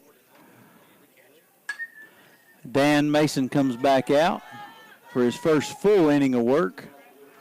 His first pitch fastball was in there for a foul ball. Strike one to the leadoff hitter, number 25, Preston Shelton. Mason looks back in. Lefty rocks, fires. A little fish shot over to first. Number 24, Brian Vanderhey, takes it himself, steps on the bag for the first out here in the top of the fifth. So Mason comes back out, and he's for his first full inning of work, and he throws 2 pitches and gets 2 strikes and an out. So Mason, he's a fast worker on the mound. Walker Whaley. Walker came in to relieve McCormick in the bottom of the 4th, steps in. Mason paints a fastball on the outside part of the plate for strike one. Connecticut's tightened the game up here with 3 runs in the bottom of the 4th. Mason, high fastball in there. Walker Whaley fouls it off for strike 2. 0-2, 1 out. Top of the 5th, Marshall County, Tennessee. East Tennessee representative against Newtown, Connecticut. Mason rocks back and fires a fastball, skips away to the screen. Count 1-2. Newtown on Thursday had 10 hits, scored 3 runs. Now they have 3 hits, and they're sitting on 3 runs. 6 runs. 6 runs, sorry. I'm looking at the last inning. They have 6 runs. So with 10 hits, they were able to produce 3. Now with 3 hits, they were able to produce 6. That's a rocket foul down the first base line. Walker Whaley fouls off another pitch. Count 2-2. And again, Mason, when he came in on Thursday, he did a great job, and he's doing the same here today. He works fast, so when you get in the box, you better be ready to hit on Mason. He looks in, gets his sign from Schumacher. Here's the pitch. Looked pretty good. Fastball right down the middle. Only place it could have been was low. Full count. Walker Whaley throws it in the exact same spot, but gets the call for strike 3. 2 down. Dan Mason battles back, throws another fastball in there to get the strikeout looking. And that'll put Spence Oliver to the plate, the second baseman, 1 for 3 on the day. Mason rocks, fires high. Mason, we've been talking about his windup some, he reminds us a little bit of the Nasty Boys for the Cincinnati Reds. Rob Dibble. Rob Dibble, that's right. Dibble, the way he kicked and fired and fell off that mound, and maybe one day Mason will cruise it up there about 98. Absolutely. Well, one thing's for sure, Schumacher takes that one off the hand, but one thing I was just about to brag on Schumacher, he is one tough kid. He has taken a beating. He needs some ice tonight. There's He no does. question about He it. does, and the guys that's pitched for Newtown, they need to. They're going to have to buy him a milkshake, some McDonald's. They're going to have to give him what. Something. That's exactly right. Whatever he wants, they're going to have to get because, number one, he's saved them several runs, and he's done an outstanding job of blocking tonight. And you know, it goes unsaid that if you catch, you're probably the toughest kid on the team. And, A lot of the time. and he has done a great job. So they're going to give him just a second to kind of let that hand stop ringing and hurting a little bit because, you know, we've made mention of this a few times, Brad. They're kind of limited on their roster, and just like a lot of kids that you bring that's on the all-star team, most all can throw, but there's got to be a multiple amount of kids, obviously, that's got to be able to catch too. Absolutely. Mason comes set, 2-1 pitch. Leaves it just a bit outside to Oliver. So Oliver's worked the count to 3-1 in his favor. 2 outs. Top of the 5th. Marshall County leads 8-6. Here's the pitch. And Oliver swings through the fastball. Full count. So with Newtown scoring 3 runs, one thing that I'm sure that they'll like is to get 1, 2, 3 and get right back into the dugout and try to get the bats going again. Here's the pitch. Fouled away. Oliver able to stay alive.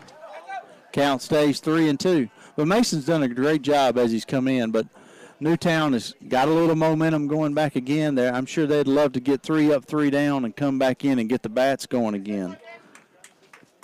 Mason looks in, gets his sign. He's been hard with most pitches. Probably see something off speed maybe. Nope. Fastball. Oliver fouls it back off. He stays in the live just to see another pitch. Again, Newtown, this is their second game of pool play. They lost their first game to California in a close one, 4-3. Here's the pitch. Oliver spools another good pitch for Mason. Once again, he's battling in there. That was a good job to foul that ball off. It was on the outside part of the plate just to stay alive. But I got to think Newtown coaching staff has somewhat of a sense of we really got to win this ball game. Goes down swinging. So Mason comes in, shuts Marshall County down, gets them 1, 2, 3. So after 4.5, Marshall County leads Newtown, Connecticut, 8-6. We'll be back in a moment.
All right, folks, here we are back X Sports Live at Lawrenceburg, Tennessee, Babe Ruth World Series. We're in the bottom of the 5th.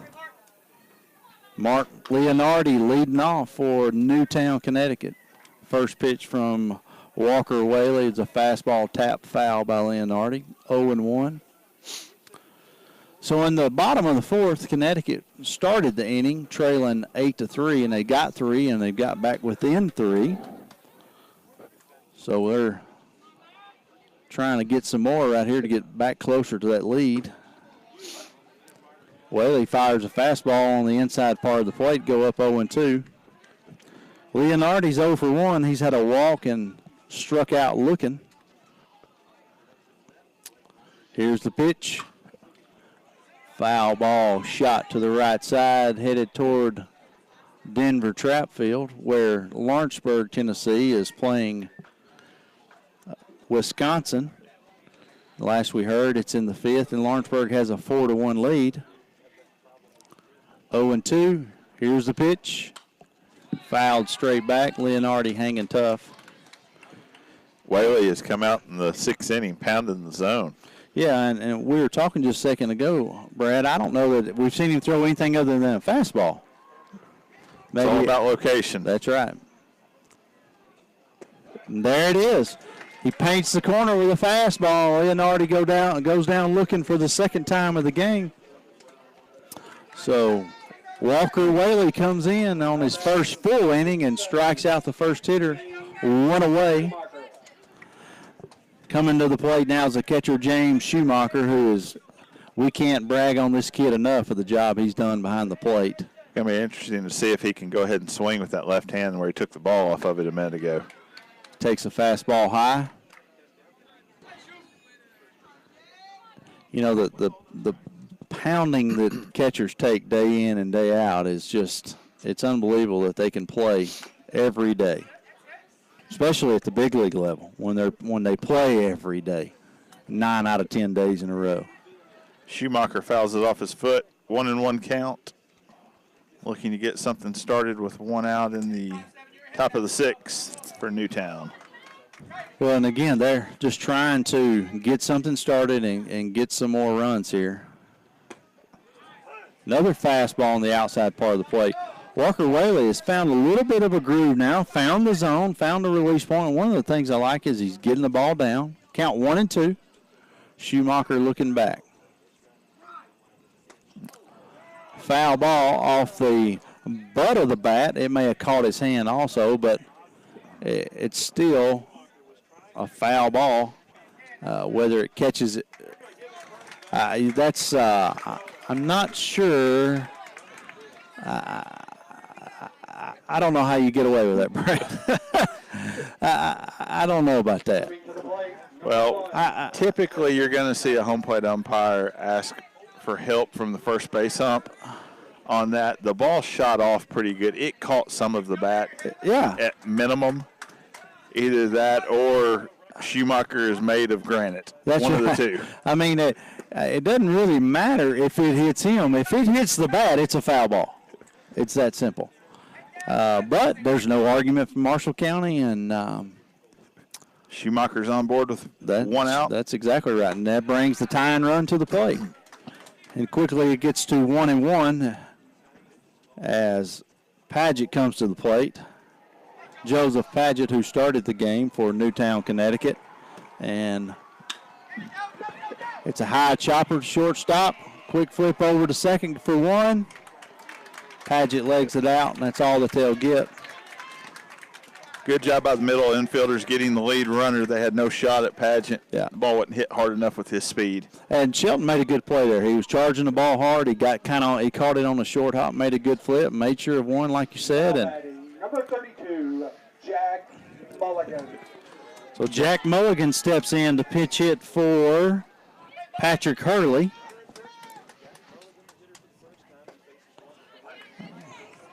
Jack Mulligan appears to be about 6 foot, 6'1", big, strong kid. I would imagine if he squares it up, he can put a charge into 1. Foul ball. Pretty good hack there. It was. Whaley gets ahead 0-2. 2 outs, bottom of the 5th. Marshall County, Tennessee leads Newtown, Connecticut 8-6. I know I am staying outside against this kid. He is a big, strong kid with that swing. And pulling off of it just a touch. If we talked about this 2 days ago. Yeah. If Whaley makes a mistake to the inner half, it could be tied. Absolutely. Quickly. Absolutely. And, you know, he's obviously a dead pull hitter, and he shuffles his feet in the box a little bit, which is not normal, but he may be. There's ground ball to third. Barber fires over to first for the 3rd out. So at the end of 5, Marshall County still leads Newtown, Connecticut 8-6. Thanks for joining us and watching on X Sports Live, and we'll be back in a moment.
Welcome back into Lawrenceburg, Tennessee in the Babe Ruth World Series. As we head to the top of the 6th inning, Matthew McCormick, the first baseman, comes to the plate. Mason with the delivery. Swing and miss, strike 1. McCormick, 1 hit today, had a single, a walk, 2 RBIs.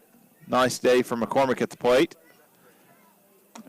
And Mason tries to throw a little slurve that never gets on top of, stays high, ball 1. Marshall County is probably looking to put a little bit, a run or 2 more for insurance on the board, Brad, even though they got the 2-run lead. Newtown's down to 6 outs, and I'm sure if they could put a couple more back on board, they'd feel a lot more comfortable. Absolutely. 2 runs in this tournament is not a lot going into the last 2 innings. Mason with the pitch. Slow curveball stays just a bit high, 2-2. In the game earlier on the other field, Lawrenceburg in the 2nd or 3rd inning had 2 out, got the first 2 kids out, and then. Oh! And he wears one, got him in the back of the head or the neck, I can't tell.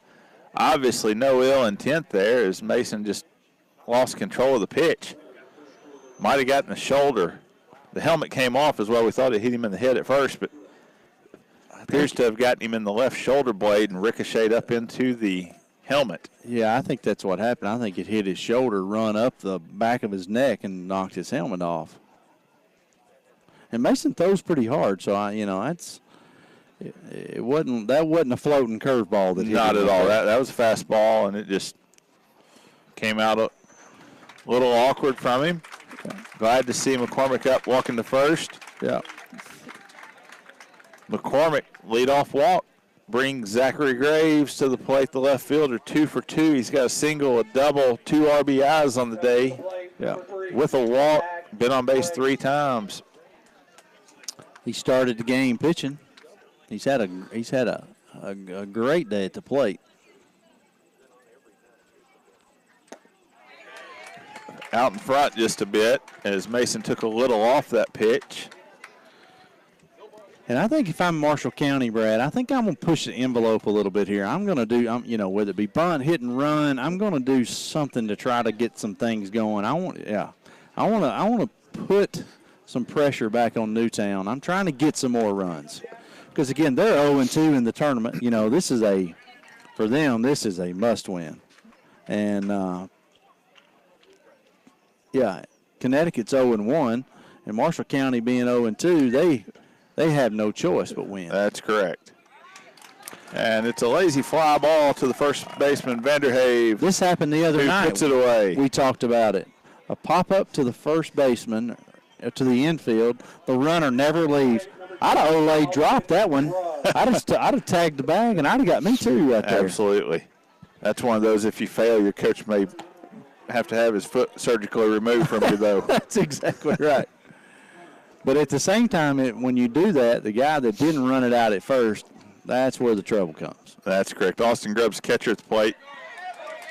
First pitch is a ball, second taken for a strike. Nowadays you watch college baseball on TV and whatnot, and you see the hustle. They sprint on everything they do. Grubbs swings and miss. 1 ball, 2 strikes. He falls behind. They sprint on the field. They sprint off the field. No matter where they hit it, they sprint it out, and it just.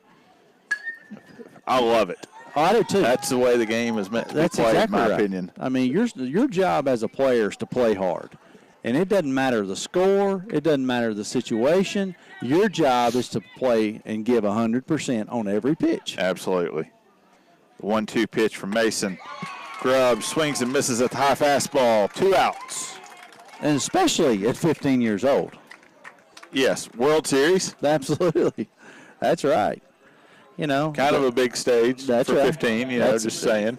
It doesn't get much bigger at the Babe Ruth level. Colton Barber, the third baseman, comes to the plate 2 for 3. 2 singles. Foul tip into the mitt of Schumacher. McCormick still hanging out at first base as the runner gets his lead. Mason comes set, looks in. And the pitch, it's a slow breaking ball. Nice pitch from Mason. Wow. That's the best one that I've seen, I think, the whole tournament.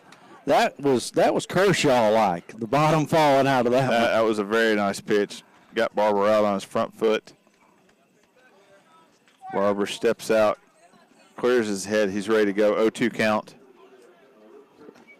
He tips it. Another slow breaking ball thrown at the back foot of the right-handed batter.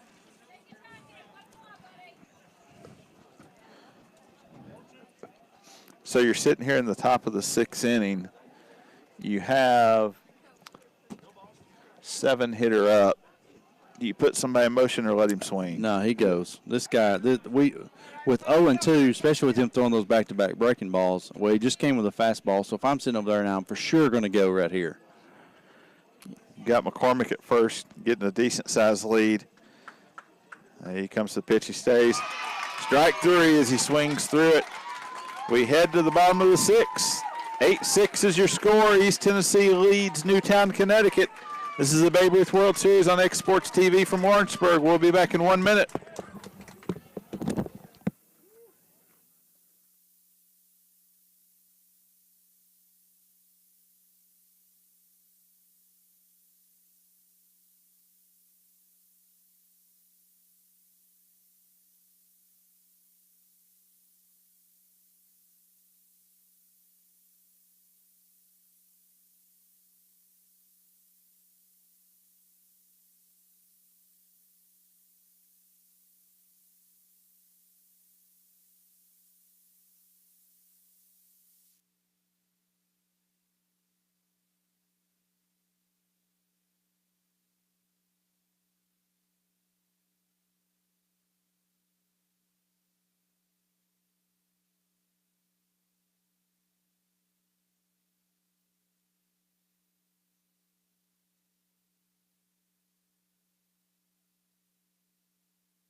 And we're back for the bottom half of the 6th inning.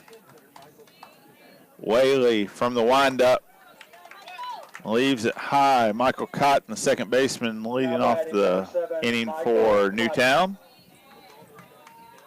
Has a walk and a hit by pitch today. Looking to be a leadoff and get the tying run to the plate. Tries a little drag bunt. Running out of the box, trying to shoot it toward the third baseman.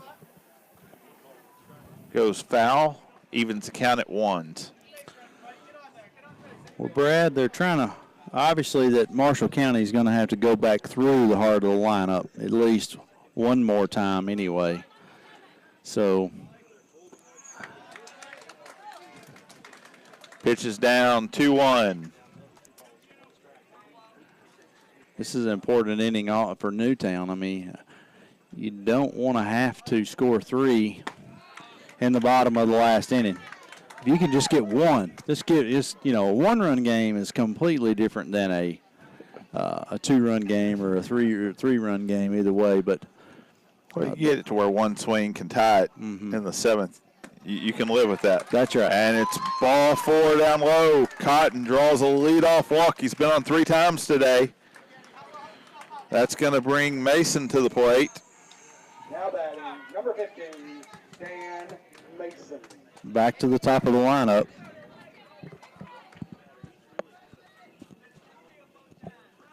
Mason, Tony Gwynn. I mean, every shot just fouled on the third base line. Every Thursday's game and even tonight's game, every at bat he's hit, he looks to drive that ball the other way. He's 1 for 2 on the day with a single and a walk. He's one of those guys that's just a pitcher's nightmare because he's willing to shoot it the opposite way. So trying to throw outside to him is actually pitching to his strength. Chopper, third baseman Barber comes in, fields it, throws to second, gets the lead runner. Nice play by Barber. Very good play. Very good play. That was close. I thought as slowly as that was hit, that may have been trouble, but second was the only play, I believe. I mean, that was almost like a slapper in softball. That's exactly right. Mason got out of the box quick. Talbot, this was Thursday's starting pitcher, and Shea pitched a great game, was player of the game, and he's also a really good hitter.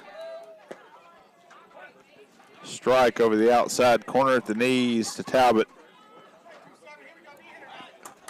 Mason at first, getting a lead. Whaley from the stretch comes set. Pitch just off the plate outside.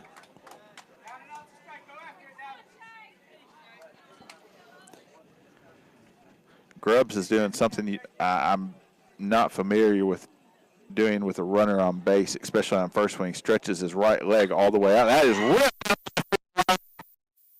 Just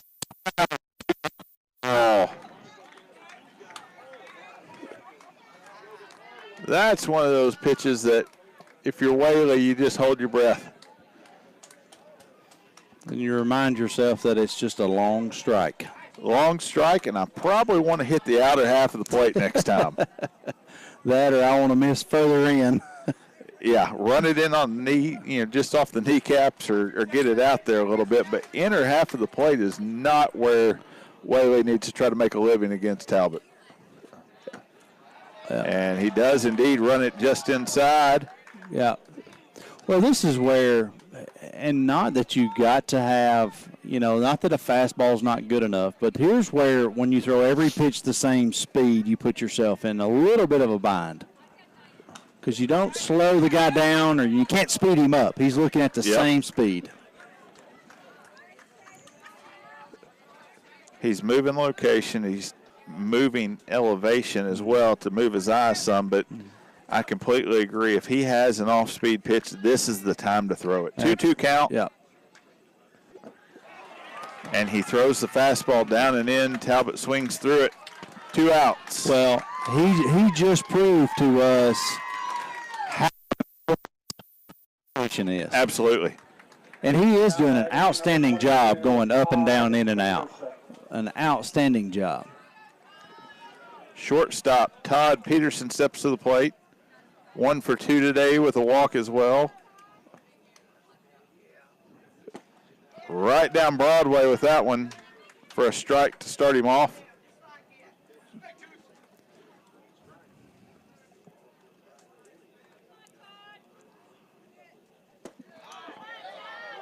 Ball just off the plate.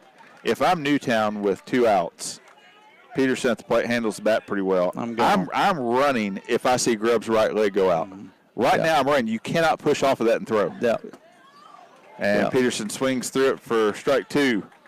There's no way to pop from that. I agree 100%. That's why I was making mention. If the runner's at third and all you're worried about is blocking a slider to the outside to that leg, I get it. But with a runner at first, you cannot pop up and throw. And it's lifted shallow left field. That's going to be trouble. Left fielder comes in. Zach Graves makes a nice sliding catch right at the chalk line for the 3rd out. We head to the 7th. 8-6 is your score. This is the X Sports TV Network. Coverage of the Babe Ruth World Series from Orangeburg. We'll be back for the 7th inning in 60 seconds.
All right, as we come back to Tom Cruise Field on the campus of Lawrence County High School, Babe Ruth World Series Baseball, top of the 7th inning.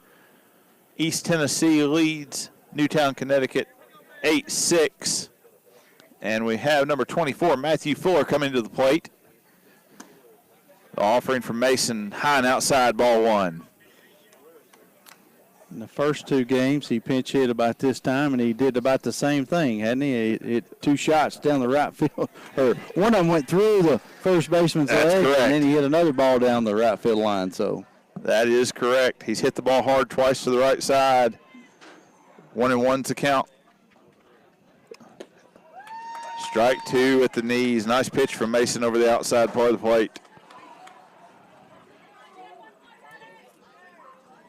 Fuller steps back in. Mason comes set. And it's in the dirt. 2-2.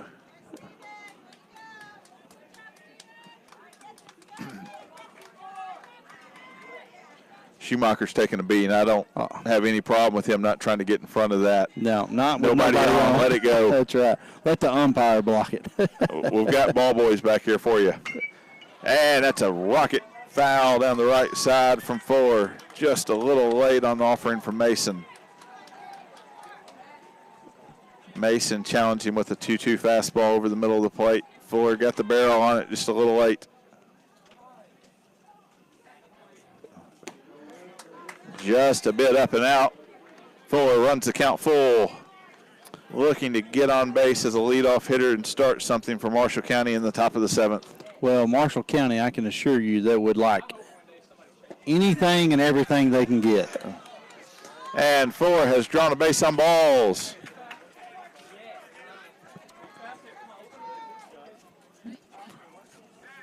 Now they're going to re-enter Aldridge back in to run. So Fuller did his job, whether it be via the hit or via the walk. He got on base as the leadoff. He's batted 3 times, all in the 7th inning of games. He's been on base 2 for 3. That's all you can ask for. That's right. So Jake Singleton, the right fielder, comes up 0 for 3 on the day, looking for his first hit. And pitches high, ball 1. And Mason, he appears to, where's he at? He's at 52 pitches, but he appears to have lost a little bit of that velocity. Ball 2 down low. Almost appears to be trying to place the ball a little bit, not just relaxing, throwing like he was early. That's right. Part of that can be fatigue. Part of it can be situational. And again, good pitch there, swing and miss. He pitched on Thursday, and we don't have his total pitch count, but I know he pitched a couple innings, so he got, probably upwards of 25, 30 pitches. Runner goes, bunts down front of the plate. Bunt. They throw it to first. A little high, but he does his job, moves Graves, I apologize, Aldridge over to second base with the sacrifice bunt. Yeah, that was a good bunt. I mean, it was, even though it popped straight up because it hit the plate, but when he bunted it right there where the catcher's the one that fielded it, basically eliminated, he made it to where the Aldridge was going to get to second. Leadoff hitter Preston Shelton comes in, shortstop. 1 for 3 on the day, also aboard with a hit by pitch. Looking for insurance runs as they're sitting on a 2-run lead right now on the top of the 7th. Fouled up and out of play. Hey! Almost had one. 1-1's your count.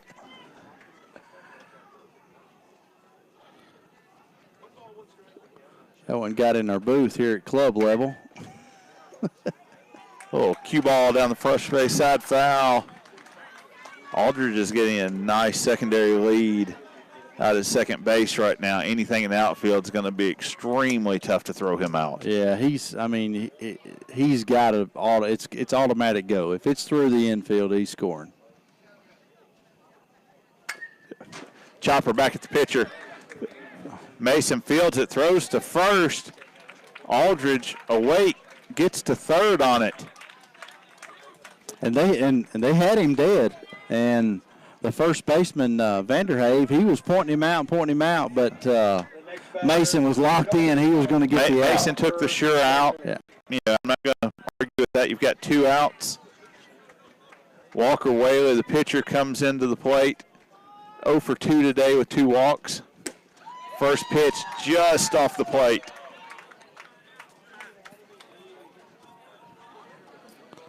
Aldridge runs pretty good at third. Pass ball, you have to think he's trying to score. Same spot, same call, just off the plate. I'd probably, to be honest with you, Brad, I'd probably tell him that, hey, you get a lead, that if it just kicks away, we're going to be aggressive and go. Absolutely. Like Nair. They got a chance to get him. No. And East Tennessee extends the lead 9-6. Top of the 7th inning. Whaley looking at a 3-0 count. You know he's taking here, trying to get back on and keep the runner pressure on this defense from Newtown. Yeah, that very well could be a huge run. And it started with what? A hard pinch hit by Matthew, or pinch hit at bat by Matthew Fuller. Yeah. Goes full count, gets a walk. Hey, and they executed the small ball Absolutely. by getting the bunt down and moving them over.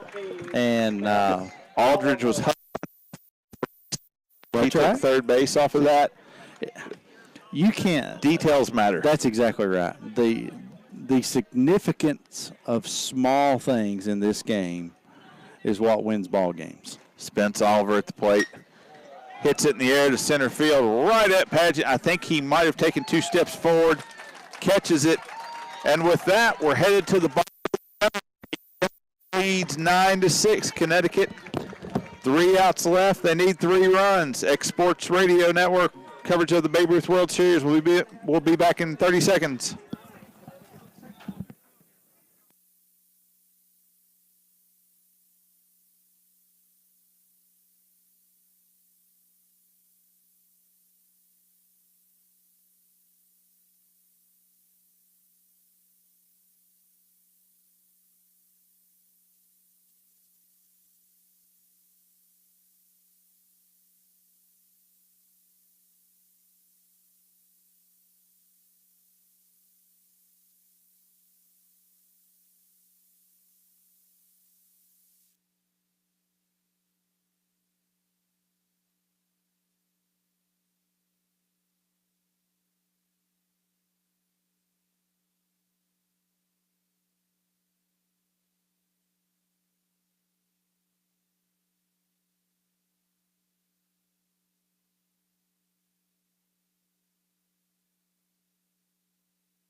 Welcome back to Lawrenceburg, Tennessee, side of the 2017 15-year-old Babe Ruth World Series. And we're in a great game right now between East Tennessee and Newtown, Connecticut. East Tennessee leads 9-6 as we head to the bottom of the 7th.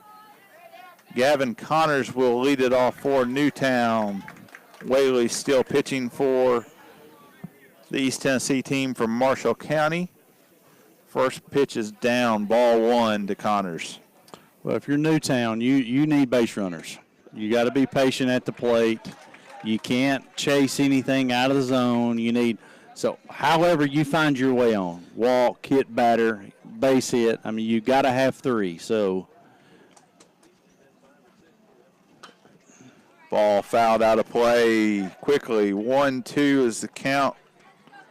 Whaley ahead of the batter.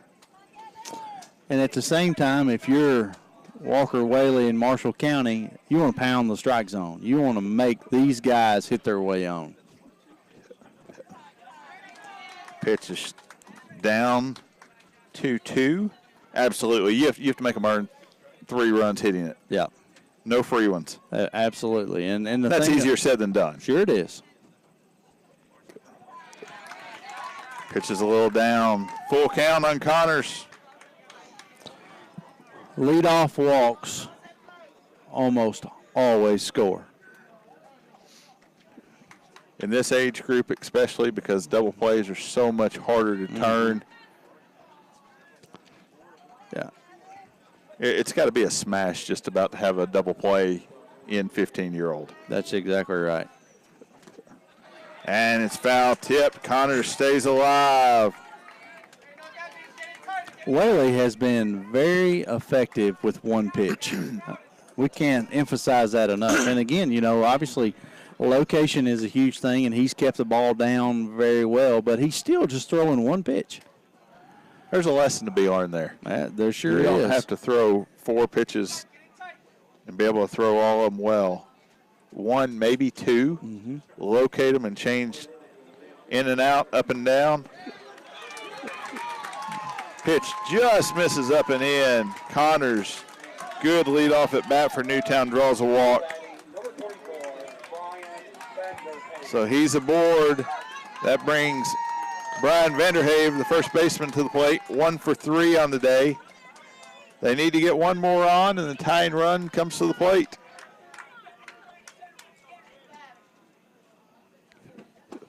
And that's a first pitch strike from Whaley.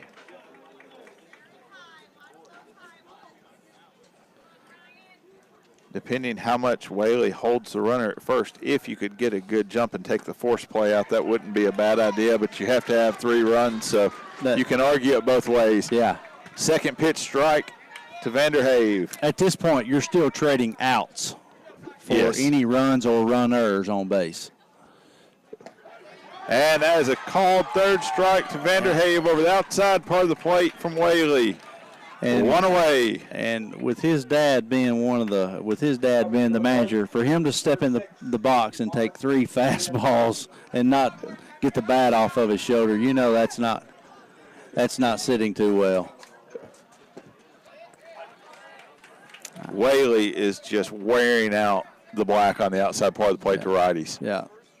Man. He's made a living there tonight. Now he just jumped inside. Again, in and out, up and down.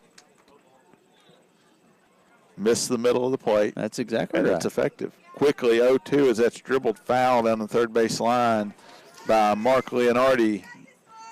Ask Jamie Moyer. Started in center. He is now in left.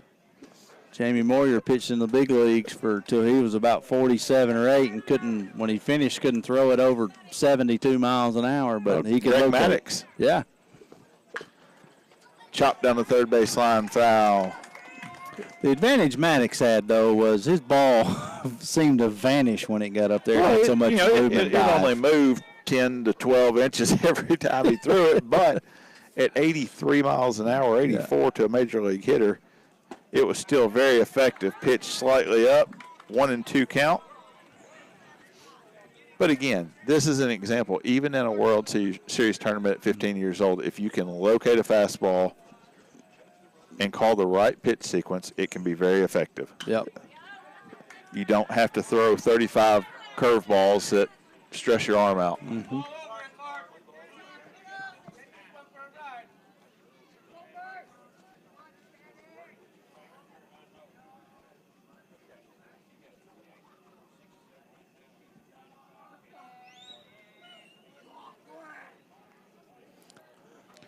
And the East Tennessee manager I was trying to listen is coming out to check something about the pitch count. I think wanted to get clarification about the rule. This is something new to Babe Ruth, so everybody's still making sure that they're dotting their I's and crossing their T's on pitch counts and everything. What he was asking was, and I don't know that the kid pitched earlier, but he was adding 2 pitch totals. And we'll have a soft line drive to left center. Leonardi aboard, and the tying run comes to the plate. Runners at first and second for Newtown, and they are in business with 1 out. And the catcher, Schumacher, coming to the plate. Looks like we may have a pitching change here for East Tennessee. And again, Brad, from what piece I called of the conversation, I think he must have pitched earlier in the game earlier today, because he got the 95 total. For the day, yeah. So, because if he didn't go over 45 in the first game, he could throw up to the 95 for the day total in this game. That's correct. So when he threw 68 pitches, so that's he was definitely under the 45. Well, now we've. That's not the one you want to come out and try to catch as a pitcher. Hits and bounces out to the side, but. Number 25, Preston Shelton. Preston Shelton, shortstop, coming in to take over the pitching duties. Tough situation to come in right now. 1 out, runners at first and second, tying run at the plate. Well, I assume Whaley is going to shortstop. He pitched well. Yeah, he did. He pitched very well. And the important thing for Shelton to do here is to come in and not get behind and just pound the zone. Absolutely. Just pound the strike Strikes zone. are a premium right now. You know, you may get a break and a bullet be hit right to somebody you turn to and get right out of the inning, but the one thing you can't do is just get behind and put guys on. So come in and throw strikes and make Newtown earn anything that they get. Absolutely. And Schumacher, obviously, we've watched this game, him take an absolute beating behind the plate. So, and again, kudos to that kid. He has been tough. He's battled back there and really played well.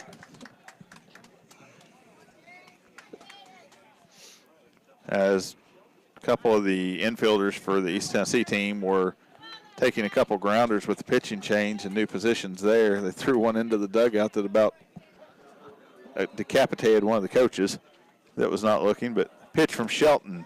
Strike over the outside corner to Schumacher. 0-1. Well, that was what he needed to do, Brad. He needed to get ahead, and he's done that. Little chopper down the third base line. Going to be a tough play. Barber comes upfield, throws a strike to first in time. 2 outs. Runners at second and third for Newtown. They're down to their final out. The starting pitcher, Pageant, will come to the plate trying to extend the game. Well, I was afraid that was going to be a tough play. Number one, the ball wasn't hit very hard. And also, you know, at the time of night it's a dew. You know the ball had to be wet, but he made a great play, an accurate throw. Pitch is up just a little bit in the zone. Ball 1 to Pageant. And Preston Shelton's coming in throwing the ball pretty hard.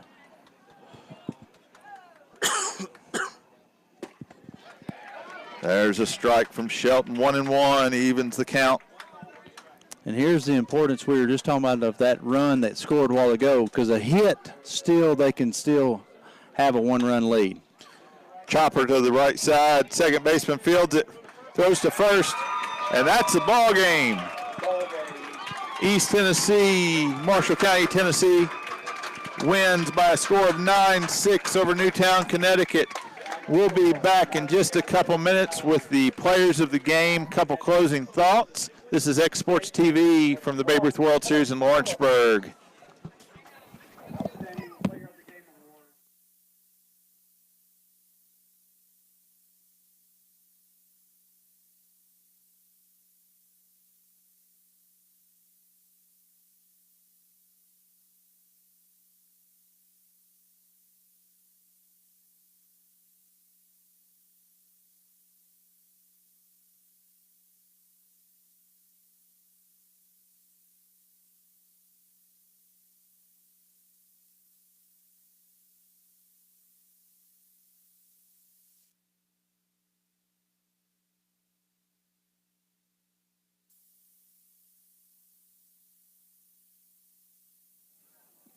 All right, as we bring it back into Tom Cruise Field, one final time on the night where East Tennessee has just defeated Newtown, Connecticut 9-6. That moves Connecticut to 0-2 in pool play, and East Tennessee moves to 1-2. Right now, we're going to have the players of the game from each team. We'll bring that to you and let you know who those are. Give a couple final thoughts here and appreciate you being with us on X Sports TV and the coverage of this Babe Ruth World Series. Been a lot of fun tonight. Was unsurpassed. His primary objective was that every child has the opportunity to play in this great game.